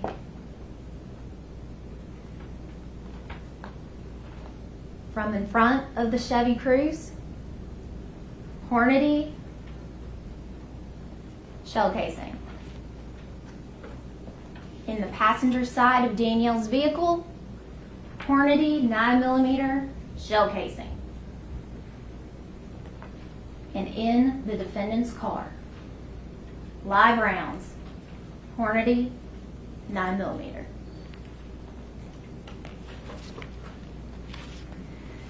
And what did the defendant tell us he did with the gun? He threw it in the river. What did we find? We didn't find the gun, but we found his gun box. And what was in that? More magazines for a 9mm. What gun did we find? We found Artisha's gun, a .40 Smith & Wesson. It wasn't missing. It was right there.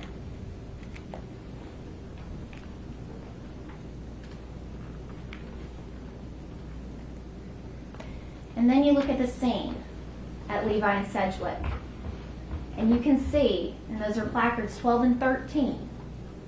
Those are those 2 shell casings from a 9mm in their Hornady brand. And what did the defendant tell us in his statement about what happened? After he shot Danielle, the car rolled. And you can see a pile of glass fairly close to those 9mm shell casings. And you can see Danielle's car in the distance, as if it rolled. Now, at one point, the defendant tells investigators, after he's had some time to reflect, oh, Danielle was an accident. Ladies and gentlemen, you heard Dr. Collier. Danielle was shot 5 times. In the head and in the face. This was not an accident. This was a premeditated execution. Then we have the DNA, the Adidas slide, seen on the defendant that night in that Ring camera video, found in the trunk of his white Chevy Malibu. And what did he tell officers about that during the interview? He said that Danielle's blood would be on the slides. He even specified which one, the left. And which one had Danielle's DNA, according to Agent Walzak? The left. And then he sits through that interview the entire time wearing those white socks with Danielle's blood on them.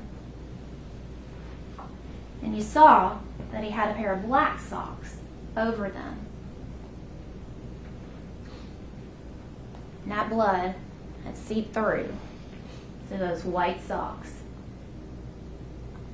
But Officer Carlisle found them.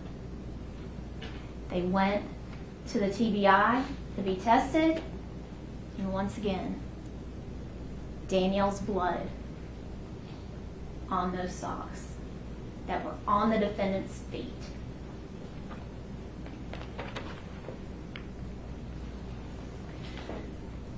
Ladies and gentlemen, the term victim is used a lot. But Danielle and Kennedy were more than that. Danielle was a mom.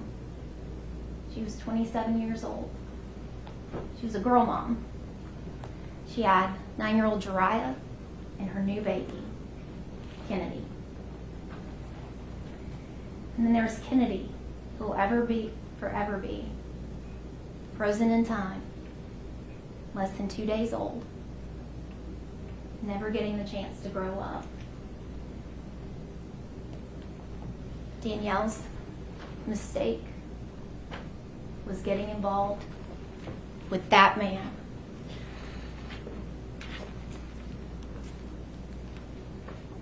Danielle and Kennedy.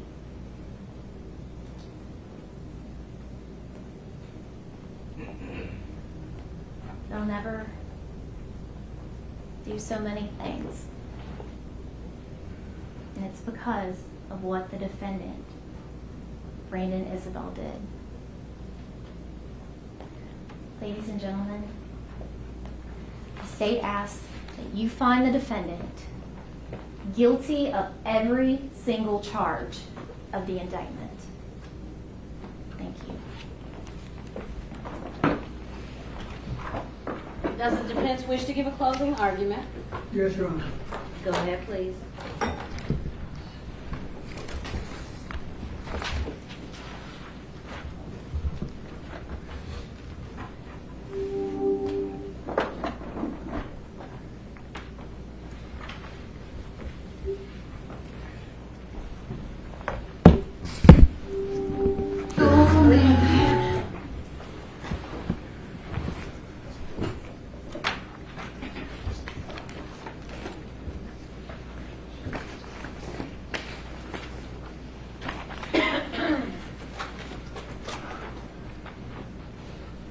Good afternoon. On a long journey.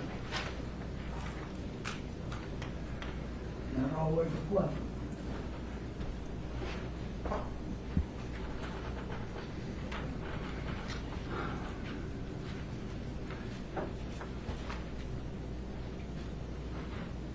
Counsel laid out a lot of facts. You did a very good job of it. But I want to ask you this, and I think this is where your concentration would be, particularly to count 1 and 2, which are the premeditated murder charges. And that is whether these acts were premeditated.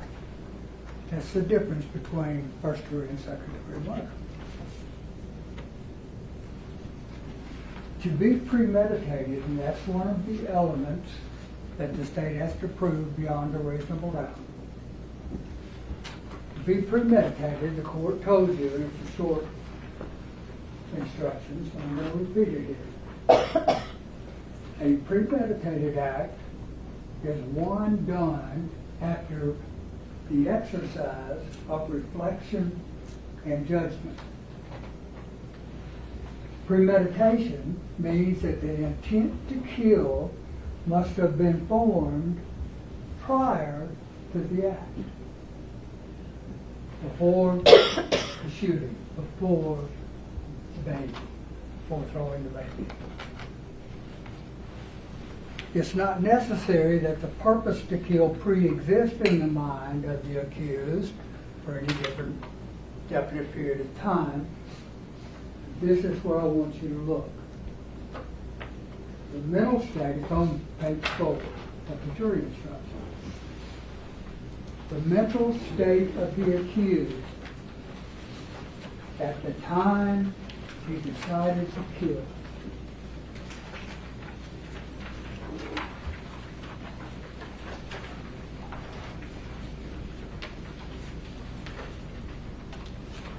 Midway of the page. The mental state of the accused at the time he allegedly decided to kill must be carefully considered in order to determine whether the accused, whether Brandon,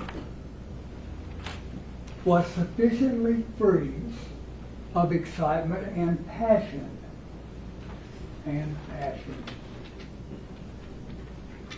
So as to be capable of premeditation, because that requires reflection, cool thinking, reflection, judgment. So the state has to show that he's sufficiently free of excitement and passion. Now, I was reading this over. I also looked at the next sentence, and it says, if the design to kill was formed with premeditation, it doesn't matter if they were acting in a state of passion when they acted. Well, I ask you this. Is there any evidence anywhere that you've heard throughout this entire proceeding that Brandon was thinking about taking the lives of Danielle or that baby? Or instead started hers. There's none. There's no plan that he was gonna kill that child or Danielle. Why? What in the world? What drove him?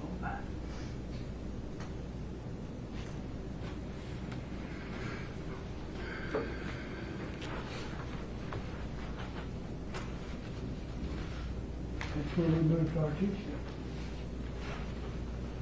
Can there be any doubt from what we've heard and even from the state's argument that he was head over heels in love with her?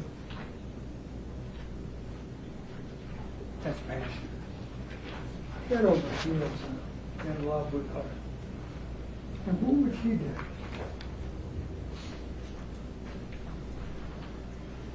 How would she, I mean, let's look at this situation. What we've got is Brandon and Artisha over here, and they're a hot couple. And you've got Danielle and the baby over here. Now, Artisha does not want him around Danielle. She says she's a nobody. It's the baby. And you told me it's not yours. She wants him for herself. And she even says in her statements that she's a narcissist. She wants him to herself.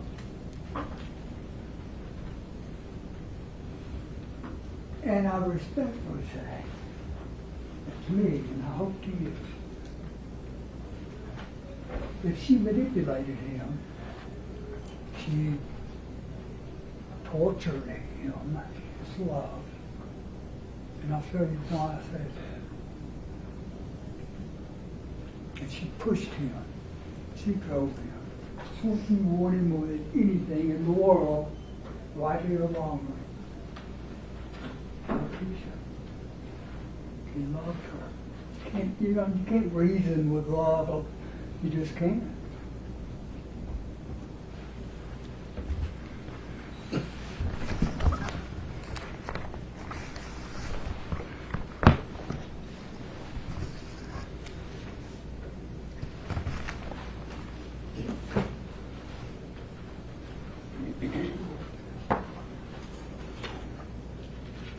Go through a few of these, and it's a big stack.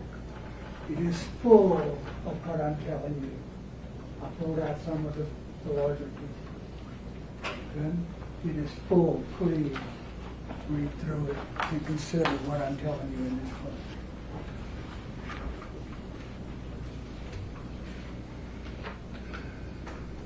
On the 30th, at almost midnight,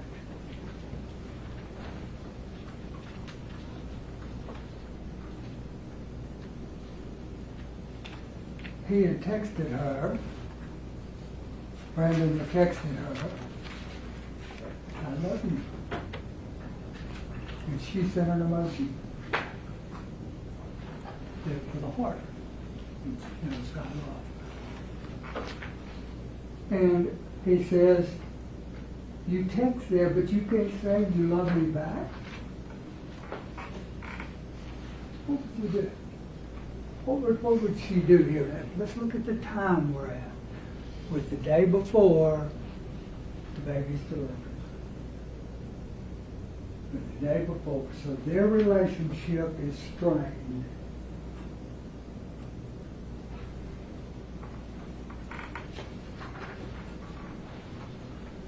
And he's going to the hospital. And she just says what he says, you can't say you love me back. She just says, get there safe to the hospital. Get there safely. Wow. Good night.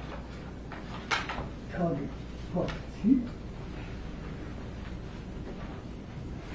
he says, you're doing this to me in a time like this. Tell her to have a safe delivery. I'll talk to you when y'all get the results. What results is he talking about? The DNA. The DNA results. Because Brandon's told her all this time, help me out here. She's wanting to know what the results are going to be.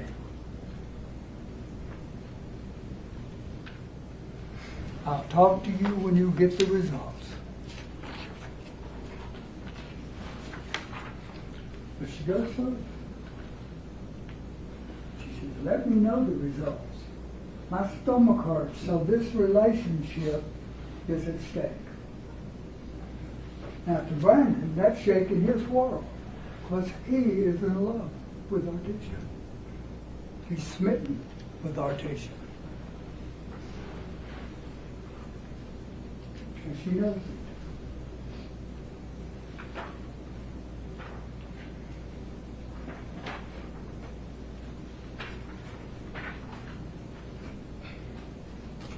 And so he texts her and says, look, do you want this or not? You want to be with me or no?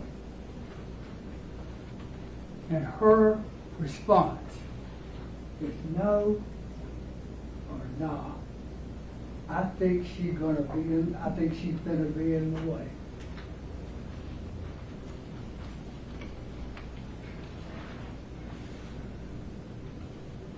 To me, I submit to you, that's an important statement there on page 11. I think she's fixing to be in the way. What's she getting at? Not saying it. What's she getting at?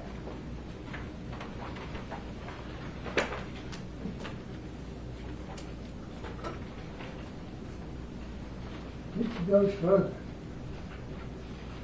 I'm going to make this simple. If it's yours, build that bond. Get to know her as a woman, because she loves you as well. I won't need no response. Silence will answer that for me. We still need this. We still need space to take this relationship slow.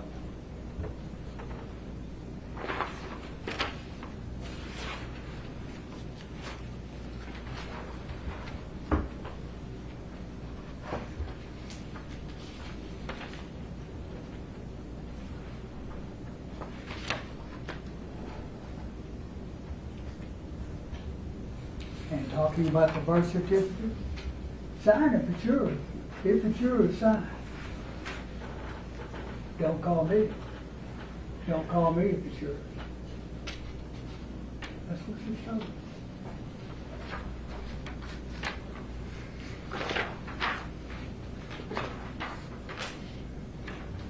Then we get to that long statement of Brandon's where he's just basically pouring out himself to her. And this is on January 31st at 3:48. That's when the baby's delivered. I really want to say this to your effing face. No emojis needed this time. Look, I effing love you, Artesia Lachey Isabelle. I call her by his last name. Of course, he likes her as Whitey. I love you and only you. You meant the world to me, baby.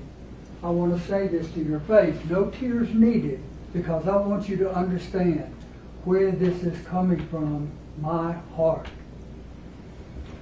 This makes me look at women different. When I got with you and found out about this situation, I know it makes you look dumb to the world for being with a dude with a baby on the way. But I heard the same thing from people when you were pregnant. People were saying it was my baby. How do I feel? Why am I with someone else's baby mama having sex, etc.? But I tuned it out because I knew what I wanted eventually. It may have took me a long time to make the move, But that's only because I know how my heart is, as you have clearly seen twice. When I love hard, and it breaks me down to let somebody that's my world leave me. I visioned it long before us. I visioned it being us 5 together. And I respectfully submit to you what he's talking about is him and Artesia. Artesia's child, Aaliyah. Kingston, his one child, and the baby. Like I've talked, 5 of us together, and I've talked to Denisha about it. Kingston being the oldest and the brother to protect his 2 little sisters. Me and Kingston being the men of the house to protect our 3 queens. Me and Kingston will forever have y'all. I will continue to teach him to be a gentleman, to hold doors for women, what side of the sidewalk to walk on, etc. Us 5, nothing can defeat us. I'll have either full custody of Kingston or joint, so it won't be any, there won't be any he can't come around. She'll have to deal with it, but that's how.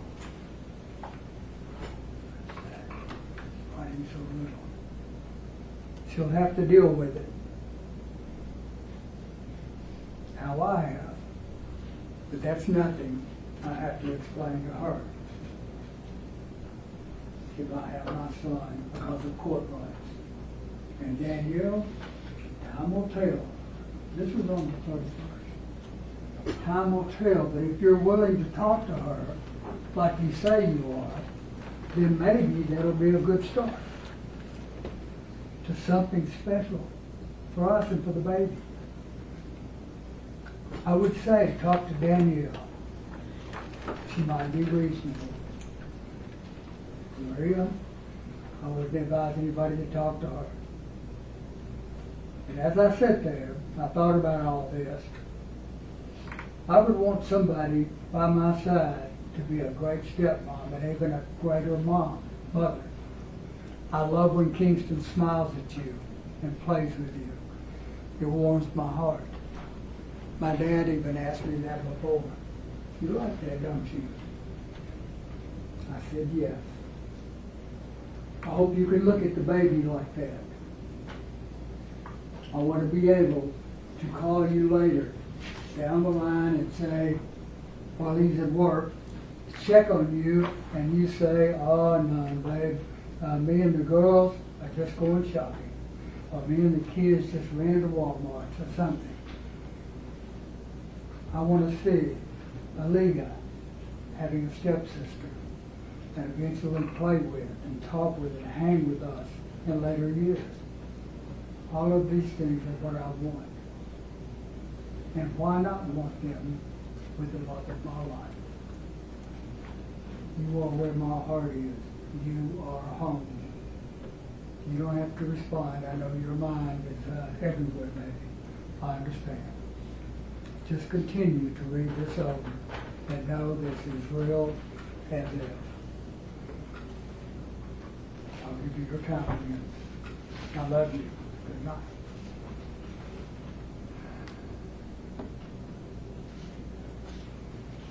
Whether he should have been or not, Brandon Isabelle was head over heels in love with Artesia.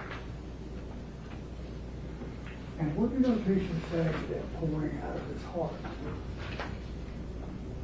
He said, just take care of your children, Brandon. Because what they're talking about is breaking this relationship up, because she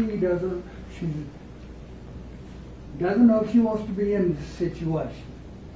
She's got a baby with Serena and Kingston.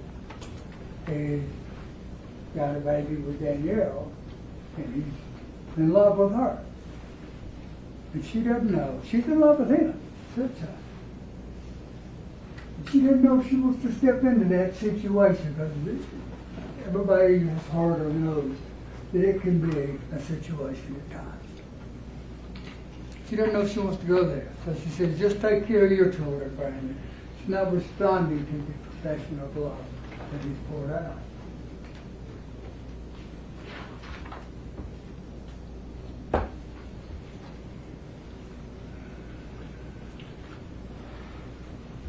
She says, don't want to look any dumber.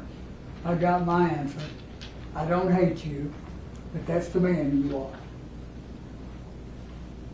And thank you for the journey, and I pray for this. And it gets worse and worse for a reason. Love isn't my best favor. I just hope everything works out for y'all. Because she's playing now. When you go to Danielle, everything will work out for y'all. It'll be okay, knowing that he is in love with her. P.S. She's a good woman, and she can help you through a lot. Just give her a chance. For me, this is my last message.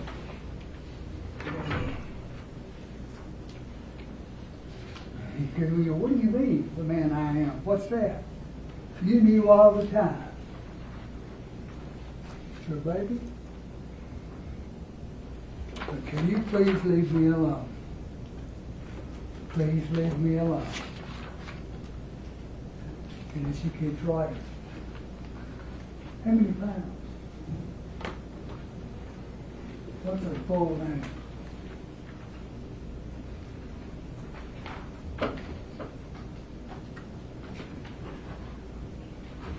Answer my question. What's her full name?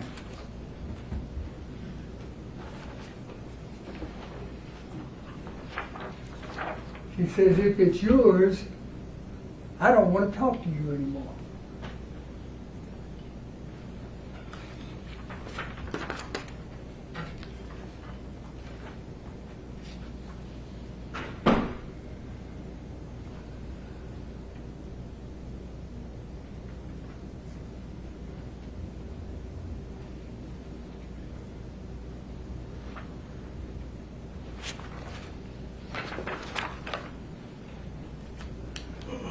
You want to be with her, Danielle.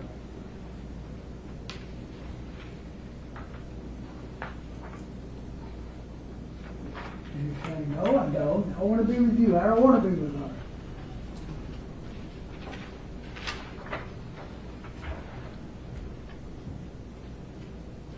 And she goes with the kind of reverse psychology again. I'm trying to get y'all to be a family.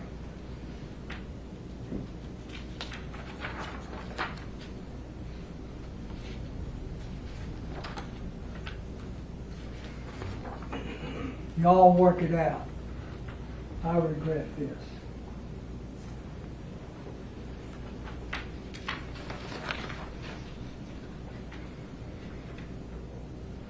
You don't have to come back and get nothing. Delete my mom's number, just everything. Pictures, burn it. All. I don't want to remember none of this.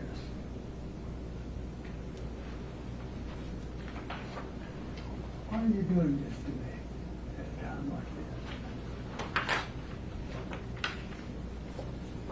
this? And now she returns to, I'm hurt. I'm very hurt. I just want to cry and be held.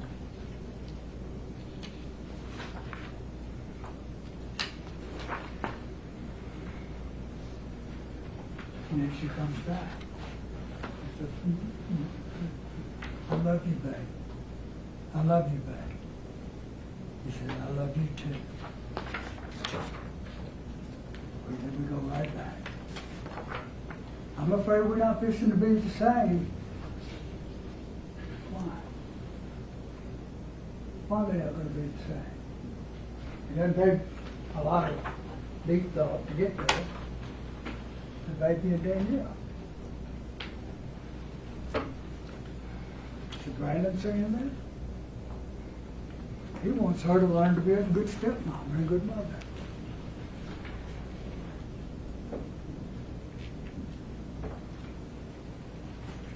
How are we going to make it work?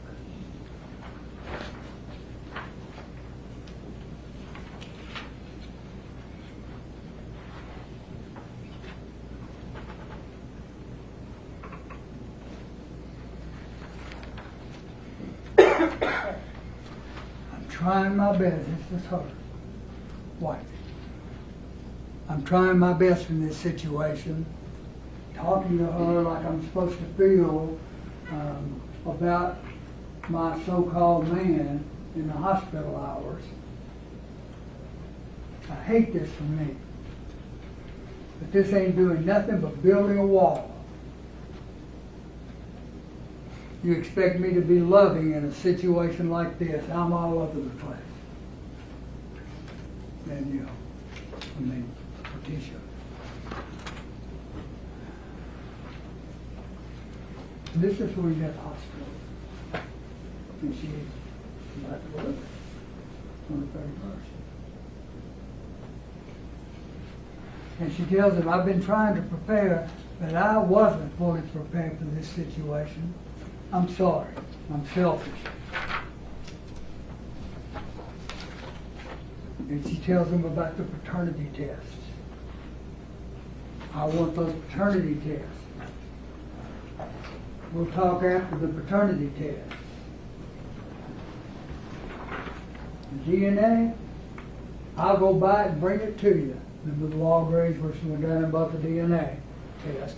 You swab her, you swab the baby, and get it back to me.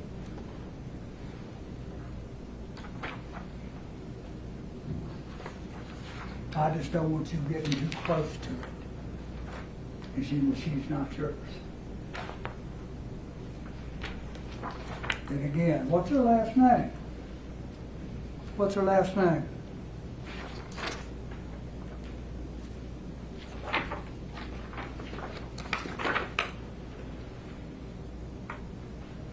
After 4:30 in the morning, I feel you will leave me for them. Our relationship is at stake, even on mine.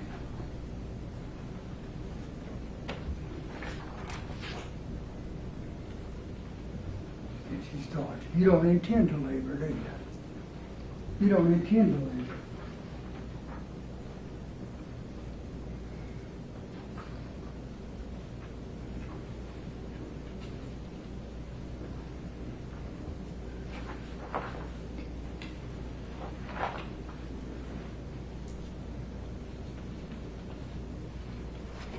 I'd rather you get away from someone as worse as you.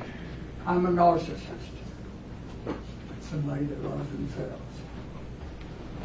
Looks after themselves.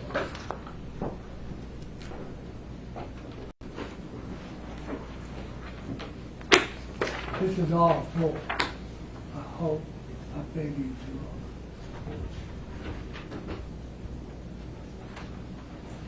I don't want to do this anymore. Goodbye.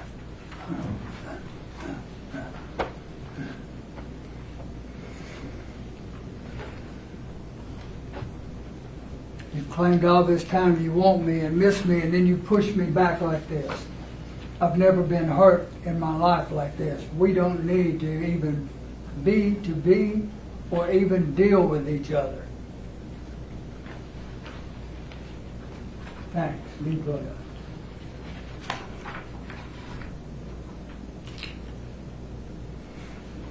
Give me 1 second, I'll go use the next.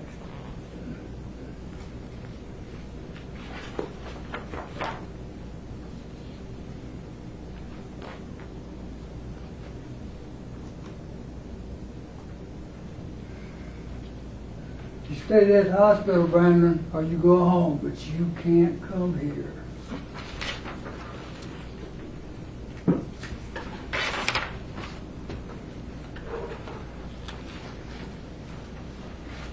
We just can't be together. I'm sorry. It's like you making this situation heavy on me.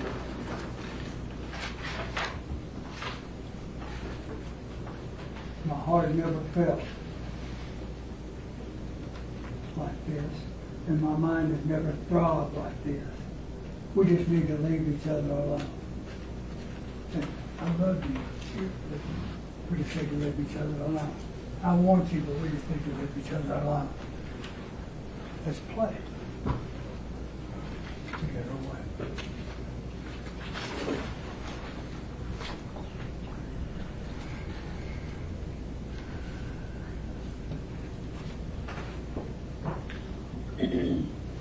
I'd rather be alone. That's how I've been lately. And on, and on, and on.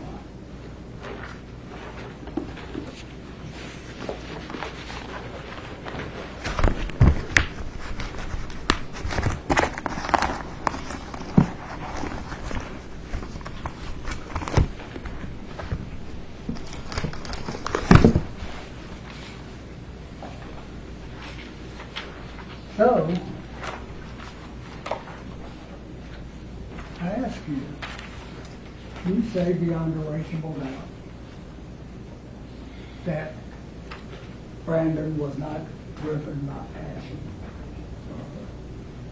Do you mind resting? Your Honor, you reverse. Pardon me.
Can your mind rest easily as to the state establishing provocation beyond reasonable doubt?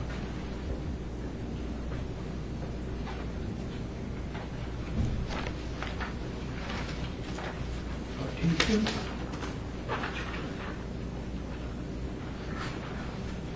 get away from Danielle. Prove the baby isn't here. Get a test. Don't come back to me till it's done. It's yours, I'm not talking to you anymore.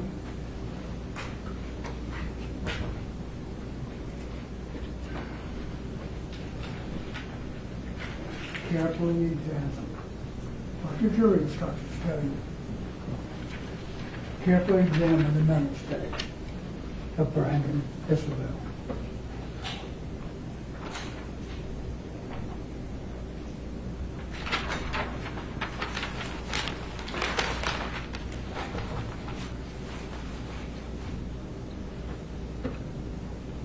Regarding count 5, which is especially aggravated kidnapping, under the state's theory, Brandon took the child after shooting Danielle, took it with him. He kidnapped her at that point. I get to say.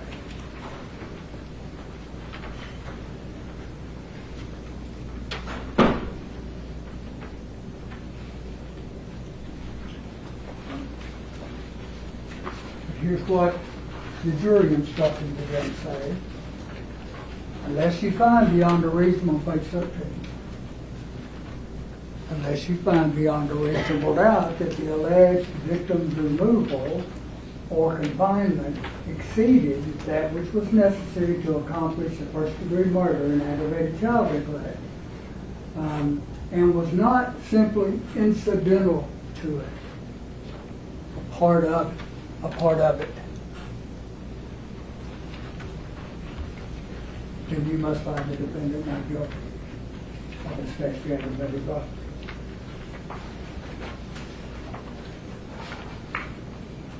I respectfully submit when you remove premeditation, that leaves you with second degree. I think, and submit to you, that's what the state's proof has shown you.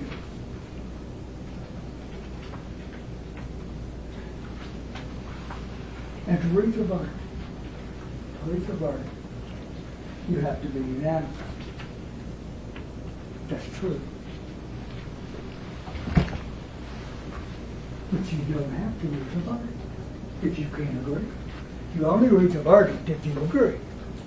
If you don't agree, see if you try to work it out. If you can't, you don't agree. You ain't got a verdict. To have a verdict and return a verdict, it must be a unanimous 12 people agreeing. I just wanted to be sure everyone understood that. Always talk to your fellow jurors. Keep an open mind, but do not give up your own belief, your own conviction, simply to reach a verdict or because other jurors think differently. Be strong. Oh, no. Thank you. Does the state wish to give a rebuttal argument at this time? Yes, Your Honor. Go ahead, please. Thank you, Judge. I got to clear something up real quick, because when you look at the premeditation jury instruction, passion in there does not mean that because you're in love with someone and they don't love you back, you can go start killing people. That's not what that means. That is a passion that's born of provocation. Somebody does something real bad to you. You know, somebody is beating on your kid and you just lose it and you kill them. You come home and your spouse is cheating on you, so you kill somebody because of that. That is the passion, and it's born of provocation. Not oh, I love Artesia so much. I think I'm going to go kill a bunch of people that are in the way. That's not what it contemplates. Anger, rage, sudden excitement, that sort of thing is what that contemplates. And I want to talk about, I thought that he didn't mention Neuschatz at all, and I guess it makes sense because that guy didn't even look at the facts of the case. He didn't mention the idea of a false confession. He forgot about that because obviously it's not a false confession. But I want to take you back just a little bit to go to this premeditation idea, right? Where did the defendant start his day? What did he say in his statement? He was at Regional 1. We remember that. He went to Regional 1. Why was he at Regional 1? What was he doing at Regional 1? That's where Kennedy was being born. Why is he there? This guy hasn't been paying any attention to Danielle for months. We know, based on the prior text, that he doesn't even want the baby. So why? Why is Brandon Isabelle at Regional 1? To try to take down Danielle's defenses. He doesn't care about that baby. He doesn't want that baby. But he's planning on killing that baby. That's what he's doing up there. He didn't go to Regional 1 because he loves Kennedy. Because if he loves Kennedy, he wouldn't have thrown Kennedy in the river. He didn't go up to Regional 1 because he loves Danielle. Because if he loved Danielle, he wouldn't have shot her in the head 5 times. That's planning, ladies and gentlemen. And again, forget about that definition he was giving you of passion, because that's not the definition for passion. That is planning. It's premeditation. What does he do the rest of the day? He goes to the surgery center for his kids, and he goes home to Lathbury. Now think about this. He goes home to Lathbury. It's just later on that day. And we see him going into Lathbury. It's about 7:58. What's he wearing? He's wearing those slides. He comes right back out of Lathbury, and he has done what? He's done what? He has lured Danielle to the MAPCO. His heart isn't just filled with love for Artesia. He wants to kill Danielle. That's why he lures her to the MAPCO. Long time goes by. He drives all the way to MAPCO, and we have his GPS taking him all the way to MAPCO. What else do we have? We have text messages between him and Artesia. And what's Artesia saying? Who can blame Artesia for not wanting to be with a guy that's having a baby with another woman? That's kind of normal, right? But is she texting him going, yeah, kill, kill, kill. You're not going to have me unless you wipe out these people. No, she's just texting normal things. They're planning on going out and have dinner in those texts. She went and bought him food from Dixie Queen. There's none of that kind of madness right there. They're just having normal conversations. It's up, it's down, it's in. You know, they're on the rocks. Seems like maybe a toxic relationship, but she's not inspiring him or encouraging him to kill anybody.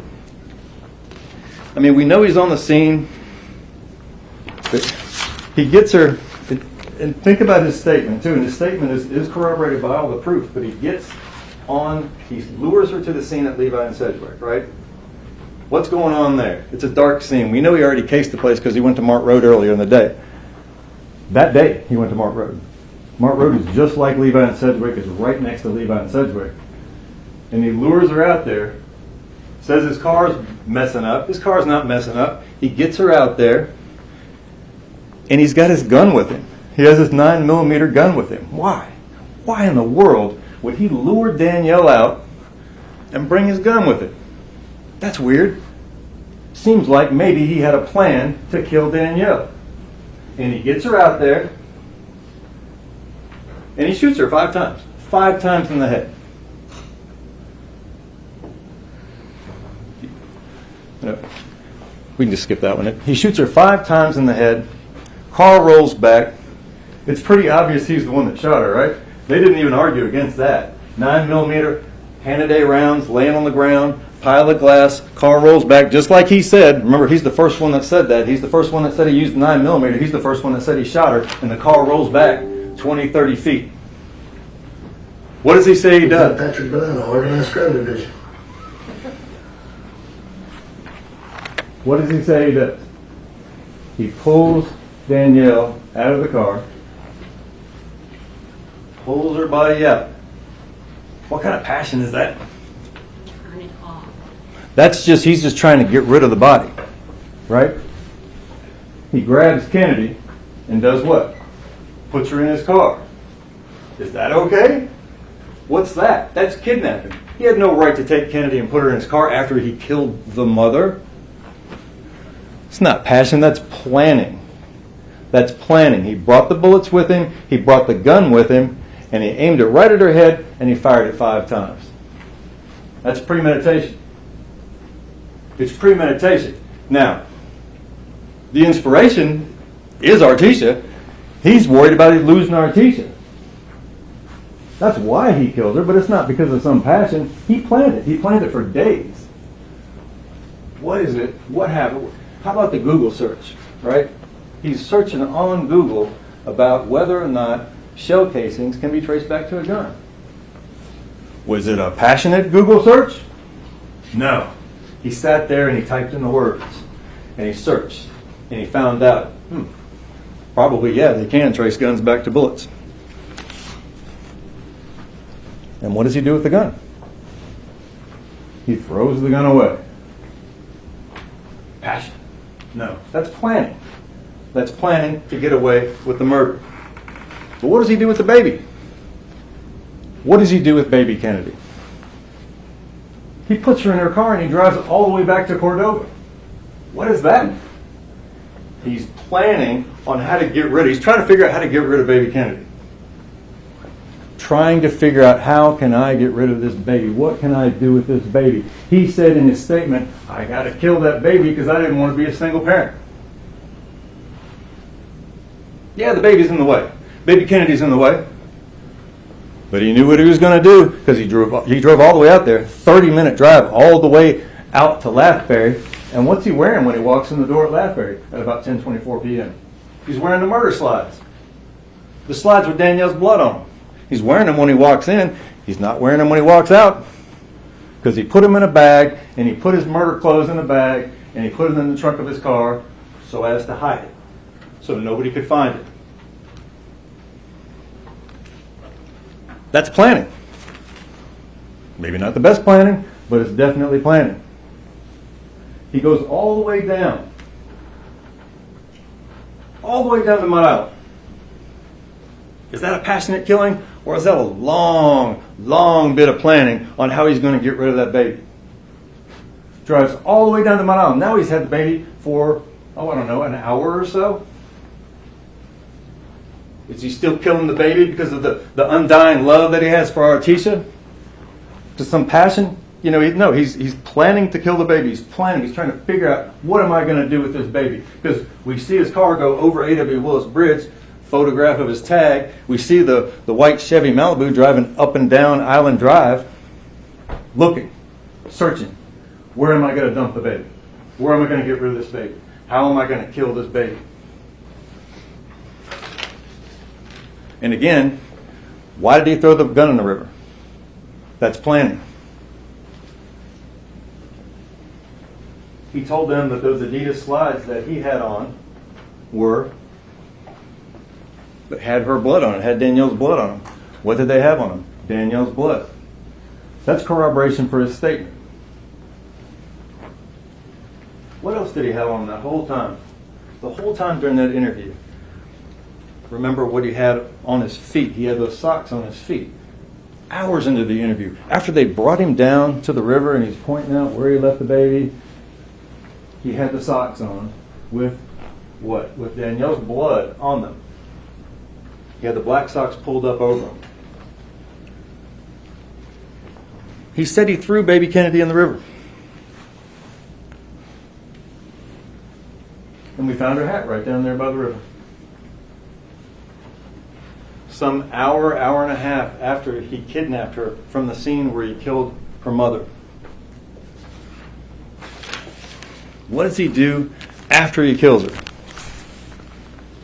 He runs to Walgreens. Or he drives to Walgreens.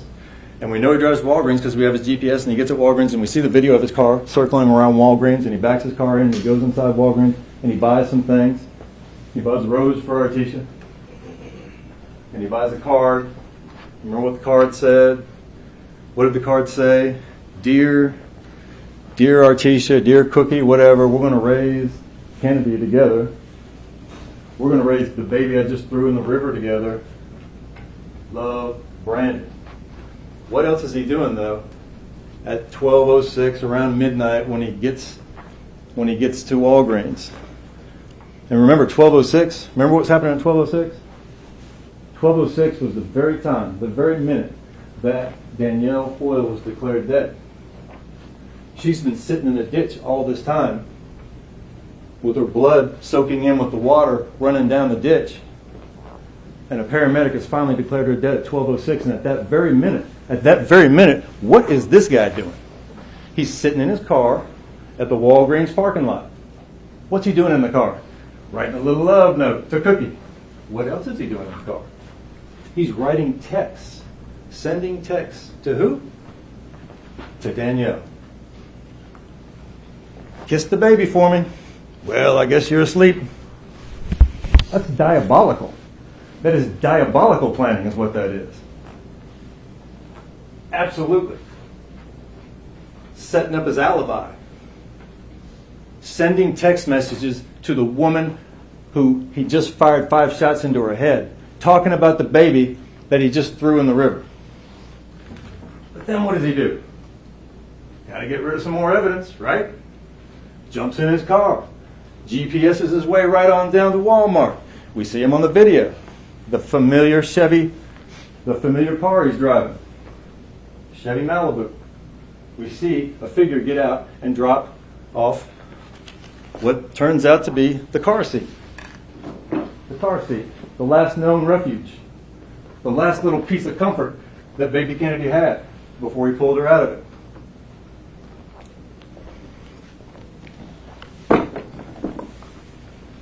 So yeah, his motive was to kill these people, to kill Kennedy and to kill Danielle so he could clear the deck, so he could be with Artisha. But he's not under any kind of passion. He's not under any kind of provocation. That's just his plan. That's just what he needs to do, what he feels like he needs to do.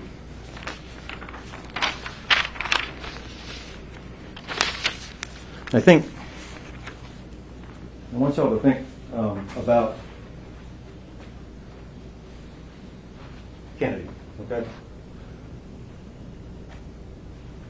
Kennedy, sitting down there by the river. Kennedy, 45 hours old. And he puts her down there by the river.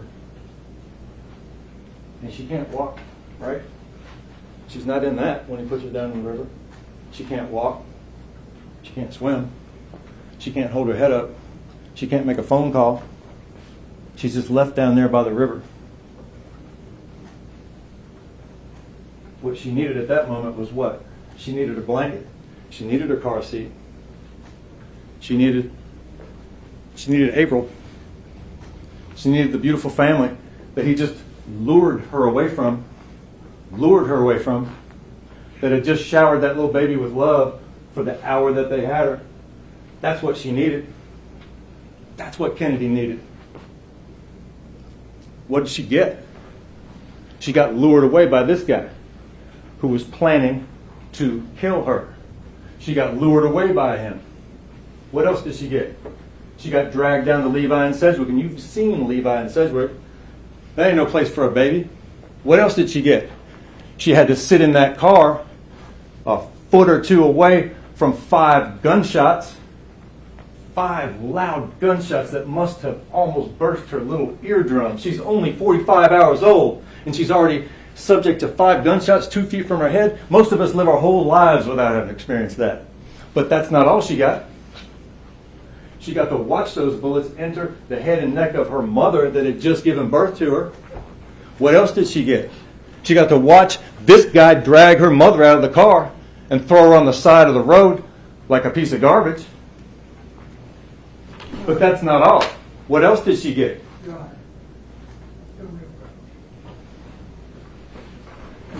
Pardon me. I'll be right with you.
Mr. Christensen, I hate to interrupt your closing any more than it already has been. Thank you, Judge. But I've been asked to take a break. I want to go to your Oh. So I'm happy to bring them back so that you can finish. But I don't know what their needs are. I don't know if it's a bio break. I don't know if it's a medication break. But I have to give them a Oh, break. yes, ma'am. No, I don't want to. But I don't want to take it away from you. So do you mind if we take a 2-minute break for the jury? Not at all. Ladies and gentlemen, you're not to discuss anything. The deliberations have not begun. And if there are any statements that have been made that are inflammatory that you do not believe the evidence supports, you shall give it no weight. Excused. See you in a bit. Step. Then discuss amongst yourselves when you want to eat.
All right, welcome back. It is now 3:14. We're a little early. Thank you for communicating your needs.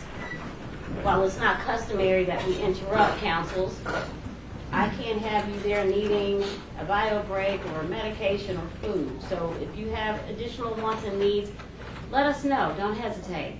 We are here to take care of you. Go ahead, please. Thank you, Judge. All right, ladies and gentlemen, now I have to start over. Just kidding. All right, well, I was talking about baby Kennedy, okay? And I was talking about the needs of a 45-hour-old baby, right? What does a 45-hour-old baby need? Baby needs comfort, right? Baby needs to be held. The baby needs to be kept warm. The baby needs a mother.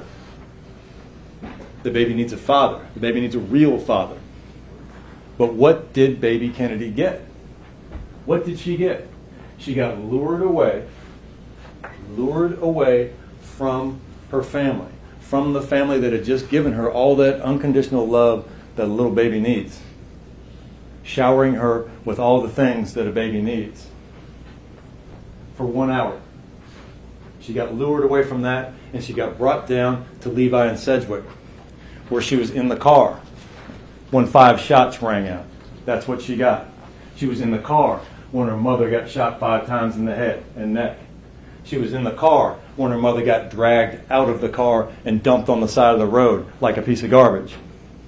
Then she got kidnapped. She got taken out of that car and put in the white Chevy with him. And she gets driven all the way back out to Lathbury, and she gets driven all the way back down to Mud Island. A trip with this kidnapper that lasted longer than the time she was able to spend with her grandma, longer than the time she was able to spend with her family. And then what does he do? He gets down to the river. She was in her car seat, but he takes her out of her car seat. Do we think during all that trip that the guy that wants to kill her is comforting her in any way? Do we think he gave her a bottle? Do we think he changed her diaper? Do we think he hugged her? Do we think he did anything to comfort that little baby? He gets out there, and what's the first thing he does? He takes her out of her seat. He takes her out of her seat. He takes her out of the last vestige of comfort that she had. It's February. It's 11:20 at night. It's cold. It's raining. It's raining, that cold steel rain that you get in February that we've all ducked and run from. And he walks down that old, decrepit boat ramp. There's rocks. There's mud. There's trash. There's old dead bushes and grass. And he walks down there, and he gets her right to the water's edge. And this hat really should tell you, this is her hat. Look how tiny this thing is. And he walks out there, and he gets to the water's edge. The Wolf River. The Wolf River, right where it goes into the Mississippi River. It's a dangerous river. It's cold. It's 38 to 42 degrees cold. It's so cold that your body will go immediately into hypothermia if you don't get out super quick, but the little baby's not going to get out of it super quick. There's dangerous currents. There's unpredictable currents. There are catfish and creatures in that river. It's dark. It's full of mud and silt and rocks. Premeditation. Because what does he do? Grabs her by her feet and throws her in. And her hat just falls right there by the edge. And as she's circling the water, going into that dark, cold void, what does he do? He just walks away. He just walks away. Let's think about intent and premeditation with respect to that act. Okay? What did he think? What do we think he intended when he took her out of her little car seat? What do we think he intended when he drove her all the way down to Mud Island? What do we think he intended when he drove her right to the boat dock? What do we think this guy intended when he took her out of that car seat? What do we think he intended when he took her away from her blanket on that frigid February night? What do we think he intended when he took her away from her mittens on that frigid February night? What did he intend? He intended to kill her. That, ladies and gentlemen, is premeditation, and that is also the most egregious kind of aggravated child neglect that one can imagine. Putting a little baby like that in that situation. It's cold, it's callous, it's premeditated murder. Now April Campbell deserves justice for what happened to her family. She lost her 27-year-old daughter. She lost her 27-year-old daughter. And we kind of lose sight of that because we talk a lot about baby Kennedy, but 27 years old. Murdered. 27 years old, 2 days after giving birth. Happy as she could be. She didn't need him. She didn't care about him. She would have been just fine without him. But he killed her when she was 27 years old. What else did April lose? What else did her family lose? She lost her little granddaughter. April Campbell got to spend 1 hour with her granddaughter. She deserves justice, ladies and gentlemen. Danielle Hoyle, Kennedy Hoyle, they were people. We talk about all these legal terms and we're having all our arguments and we have all the autopsy photos and all the jargon and all the mumbo jumbo, but don't lose sight of the fact. They were people and they mattered. You know, I've been doing this a long time. And when you have a case like this, it gets in your soul. It really does set with you. It leaves a mark on you, and it never goes away. It never does. And we've had this case for a long time, and when I get to this point, it's difficult. It's difficult to give it up. It really is. But now's the time. Now's the time for us to give the case to you. For us to give the case to you to make a decision, and we know that you'll do the right thing. We know that you'll do the right thing with the case. I'm going to ask you to bring back the verdict that common sense demands, the verdict that common sense dictates, the verdict that all the evidence dictates, the verdict that justice absolutely demands. Brandon Isabelle, he's guilty of the premeditated murder of Danielle Hoyle. He is guilty of the premeditated murder of Kennedy Hoyle. He's guilty of the aggravated child neglect of Kennedy Hoyle, and he's guilty of the murder and the perpetration of the aggravated child neglect of Kennedy Hoyle. And he's also guilty of the especially aggravated kidnapping of of Kennedy Hoyle. And we really do appreciate your time, ladies and gentlemen. It's been a long, long road, and we appreciate your time. When you retire to the jury room, you will first select one of your members as foreperson who will preside over your deliberations. When you have reached a verdict, you will return with your decision to this courtroom, and your foreperson will deliver the appropriate verdict form to the court. The defendant has been charged with several crimes. The crime charged in each count of the indictment is a separate and distinct offense. The number of charges is no evidence of guilt, and this should not influence your decision in any way. It is your duty to consider the evidence that relates to each charge and to return a separate verdict for each count of the indictment. Your decision on one charge, whether it is guilty or not guilty, should not influence your decision on any of the other charges. The defendant may be found guilty or not guilty of any or all of the offenses charged. Your finding as to each crime charged must be stated in your verdict. If you find the defendant guilty on all counts from the evidence beyond a reasonable doubt, you should convict on all. If you find from the evidence beyond a reasonable doubt one or more counts guilty and have a reasonable doubt as to the guilt of the other counts or counts, you should convict on the counts you are satisfied by a reasonable doubt as to the guilt of, and acquit on the others.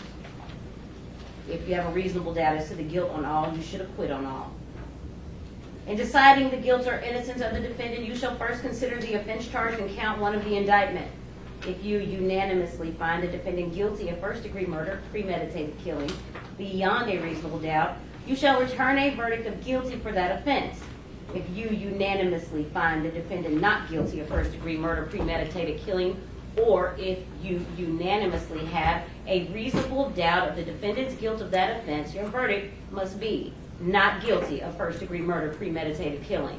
And you shall then proceed to consider whether or not the defendant is guilty of the next lesser included offense in order from greatest to least within count 1 of the indictment.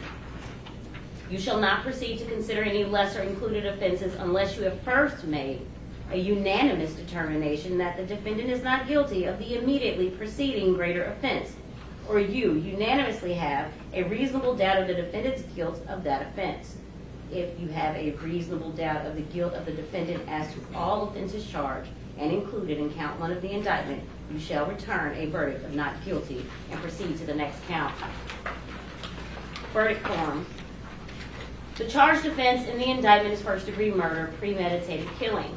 The lesser included offenses within the indictment are as follows: second-degree murder, reckless homicide, criminally negligent homicide.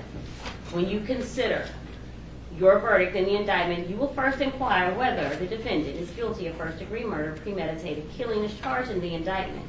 If you unanimously find the defendant guilty of this offense beyond a reasonable doubt, your verdict should be: we, the jury, find the defendant guilty of first-degree murder, premeditated killing as charged in the indictment.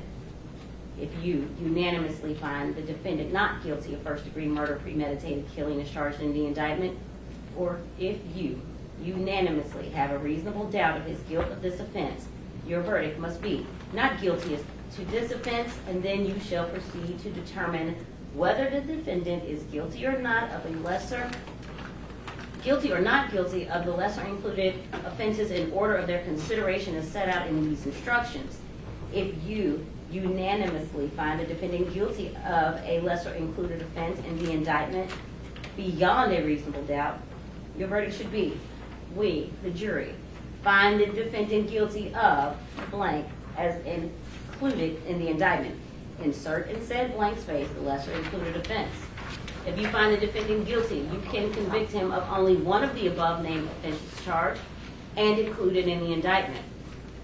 If upon all the proof you unanimously have a reasonable doubt of the defendant's guilt of the offenses charged and included in the indictment, under the law defined and explained to you, it is your duty to acquit him, and your verdict should be: we, the jury, find the defendant not guilty of count 1. You will write your verdict as to the indictment on the outside of the jacket and sign one of your names to the verdict as foreperson. After you reach a verdict in count 1 of the indictment, you will next inquire as to your verdict in count 2. You will use the same rules in this count as you were instructed to use in the previous count. The charged offense in count 2 of the indictment is first-degree murder, premeditated killing. The lesser included offenses within the indictment are as follows: second-degree murder, reckless homicide, criminally negligent homicide.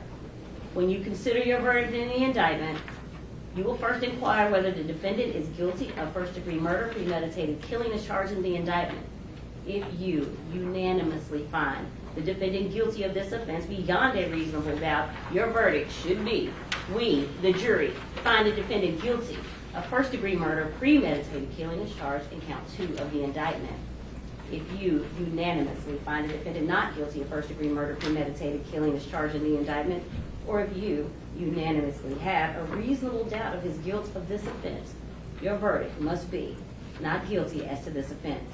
And then you shall proceed to determine whether the defendant is guilty or not guilty of the lesser included offenses as set out in these instructions. If you unanimously find the defendant guilty of a lesser included offense in the indictment beyond a reasonable doubt, your verdict should be: we, the jury, find the defendant guilty of blank as included in count 2 of the indictment. If you find the defendant guilty, you can convict him of only one of the above named offenses charged and included in the indictment. If upon all the proof you unanimously have a reasonable doubt of the defendant's guilt of the offenses charged and included in the indictment, under the law defined and explained to you, it is your duty to acquit him, and your verdict should be, we, the jury, find the defendant not guilty of count 2.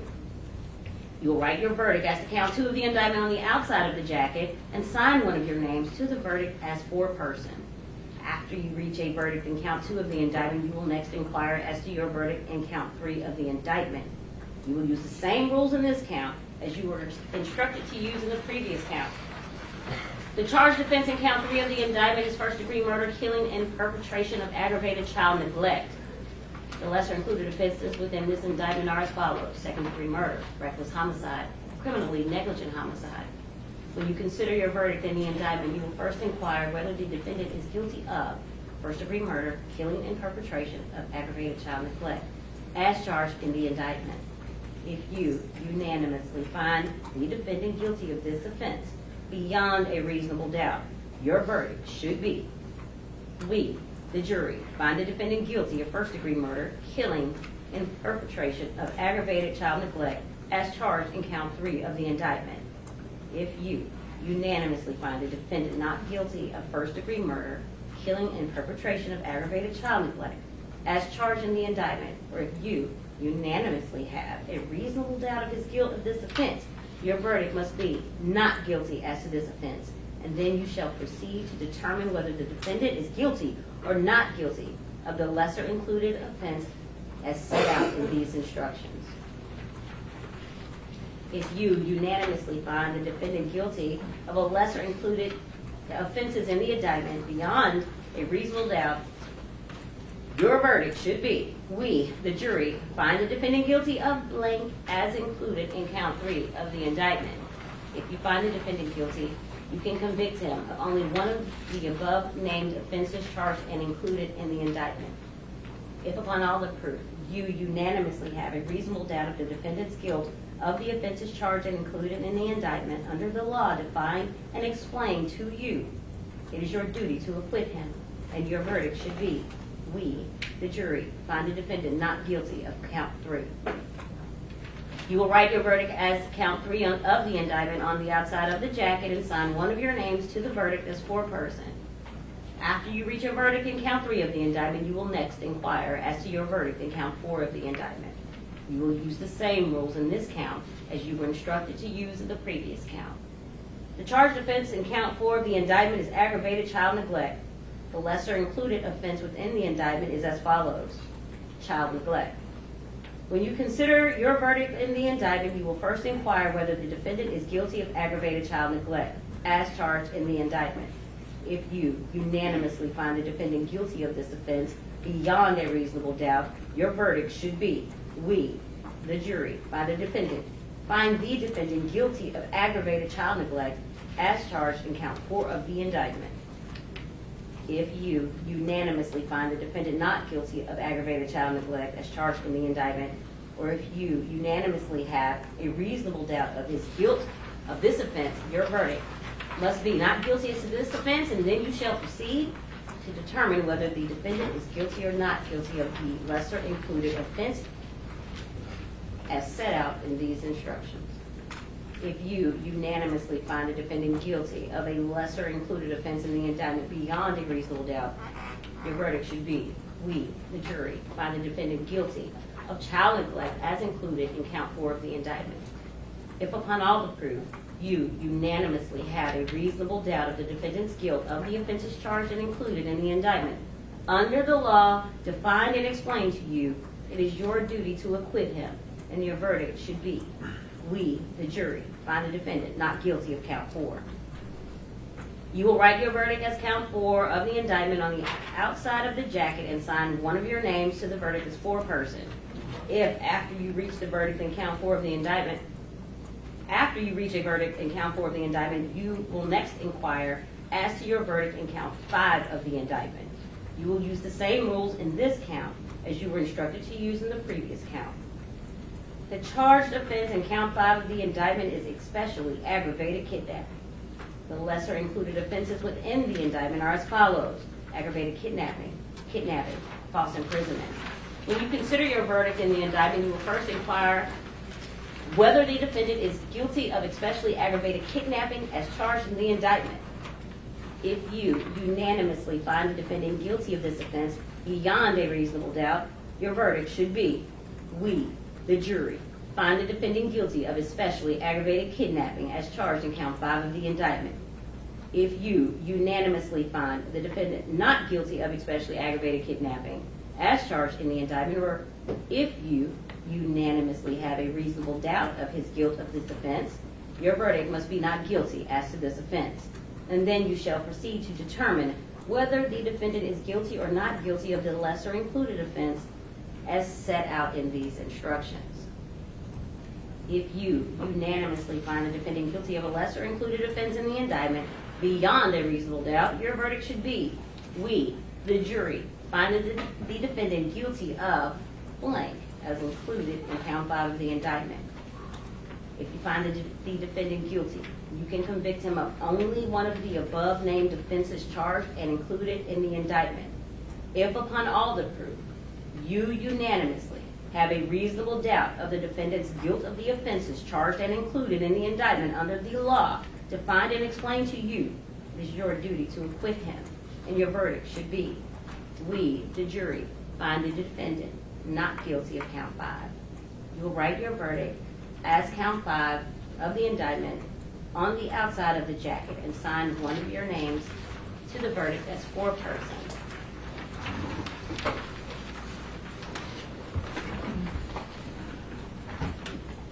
Take the case, consider all the facts and circumstances fairly and impartially, and report to the court such verdict as truth dictates and justice demands. You may now begin your deliberations. However, 3 of you will not be joining your colleagues. We will be choosing alternates to remain seated as the jury goes back to the room to deliberate.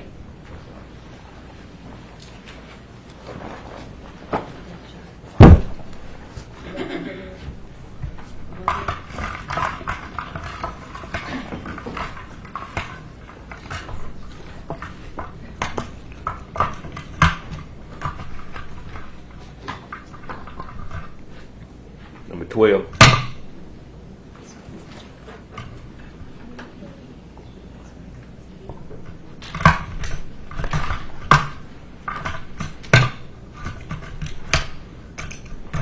Hilliard.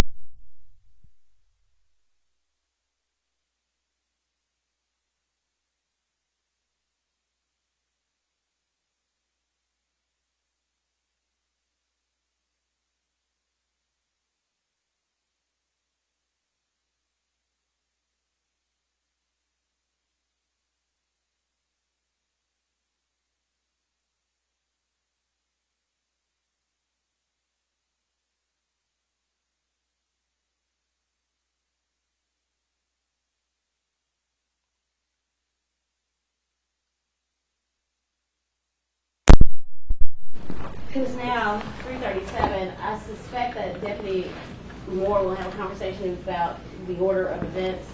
Those of you who are going to the deliberation jury room, she will speak with you on your way there. The 3 of you remaining, please remain seated, and we will follow the instructions of the Shelby County Sheriff's Office about our next steps. Thank you all. Jury to excuse, bring your notes with you. Except for 3 with remaining.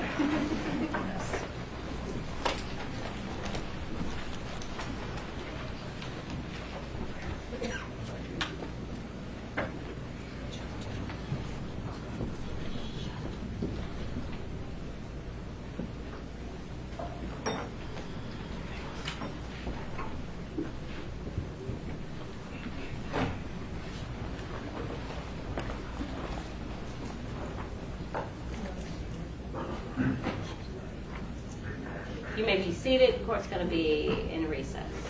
Court stands in recess.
You may be seated.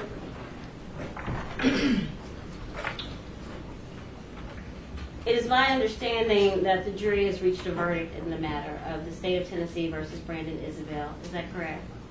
Yes. Will you please identify your foreperson? You've reached a verdict in this case. We have. Will you please pass up the file?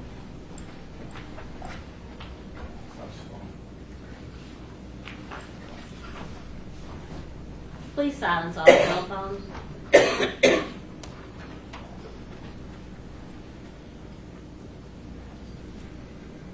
Is this verdict unanimous? It is. By a show of hands, please. Let the record reflect that all 12 of our jurors have raised their hands, indicating a unanimous verdict. When we began this process, I explained to you that this was a two-phase situation. I am going to give the verdict, and then you will have to report back to the deliberation room for the second phase, if necessary. What you'll discuss then with Deputy Moore is how late you want to go, or if you want to return in the morning, if necessary. Do you understand?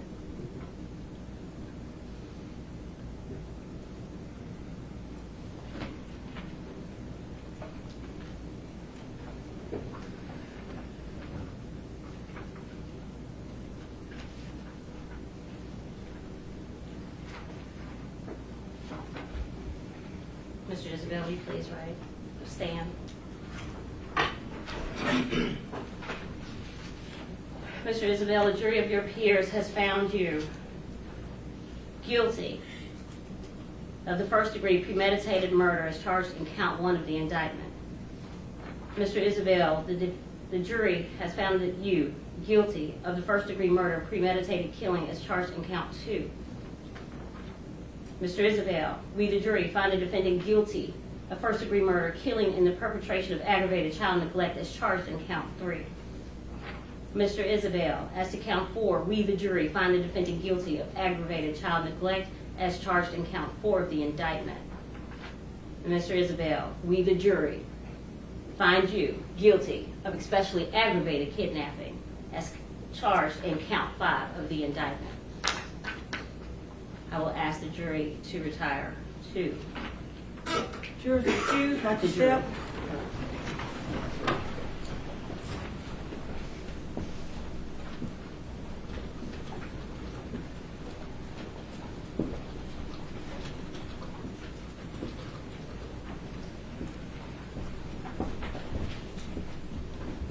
It is now 5:33. Strike that, 5:31. We will begin our second phase at 6:00 p.m. should the jury show decide to go forward tonight. Recess. Stand for recess.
What do y'all do with the people when I leave?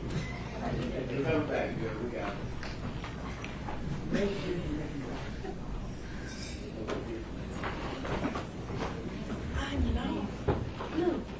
Oh, are you doing what I said I would do? Are you doing what I told you I would do? Checking to see if I. Does the jury want to finish I didn't see one. You said you did. I thought, yeah, that was a miscommunication. See, I'm not. We're going to find out if you're And we're back on the record. Just for the record, the state has had a copy of it since this morning. The court has not received a copy yet. I Get understand. Mr. Isabelle out, please. Huh?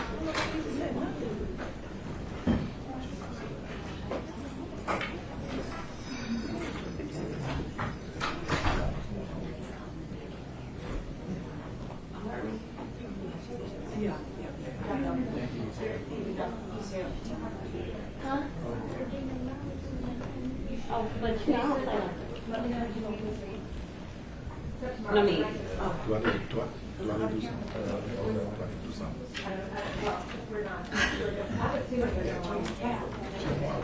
And we're back on the record. Court's back in session. I am going to wait on Mr. Isabelle to join us before I make this announcement, if he's going to come back out.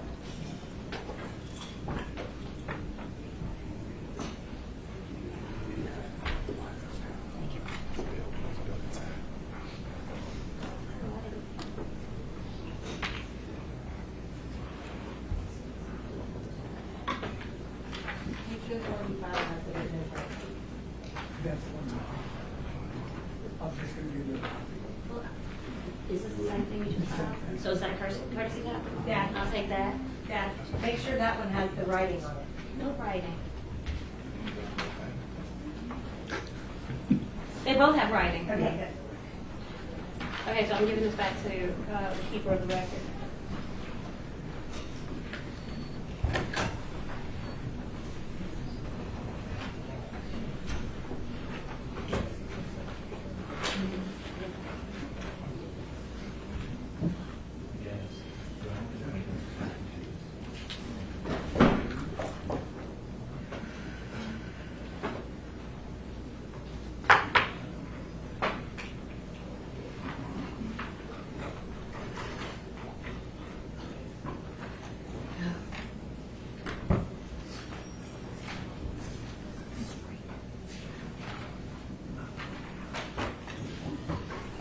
Judge, if they do want to do the sentencing, we have a few minutes to kind of gather ourselves and get ready. No.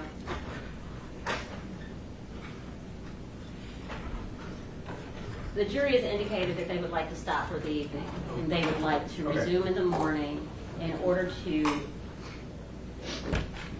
spend some time with their thoughts, collect themselves, and get some rest. Okay. It's been a very long 7 days, and I think you all could agree the least we could do is allow them some grace. They are very exhausted. So, Mr. Isabelle, I'm not trying to delay your proceedings at all, but I have to defer to the 12 people who are asking for additional time. Let's report back at 10 a.m. in the morning. We are adjourned. All right. This court now adjourned to 9 a.m. tomorrow morning, 10 o'clock to drive. Y'all have a good night. Thank you, Jerry. Okay.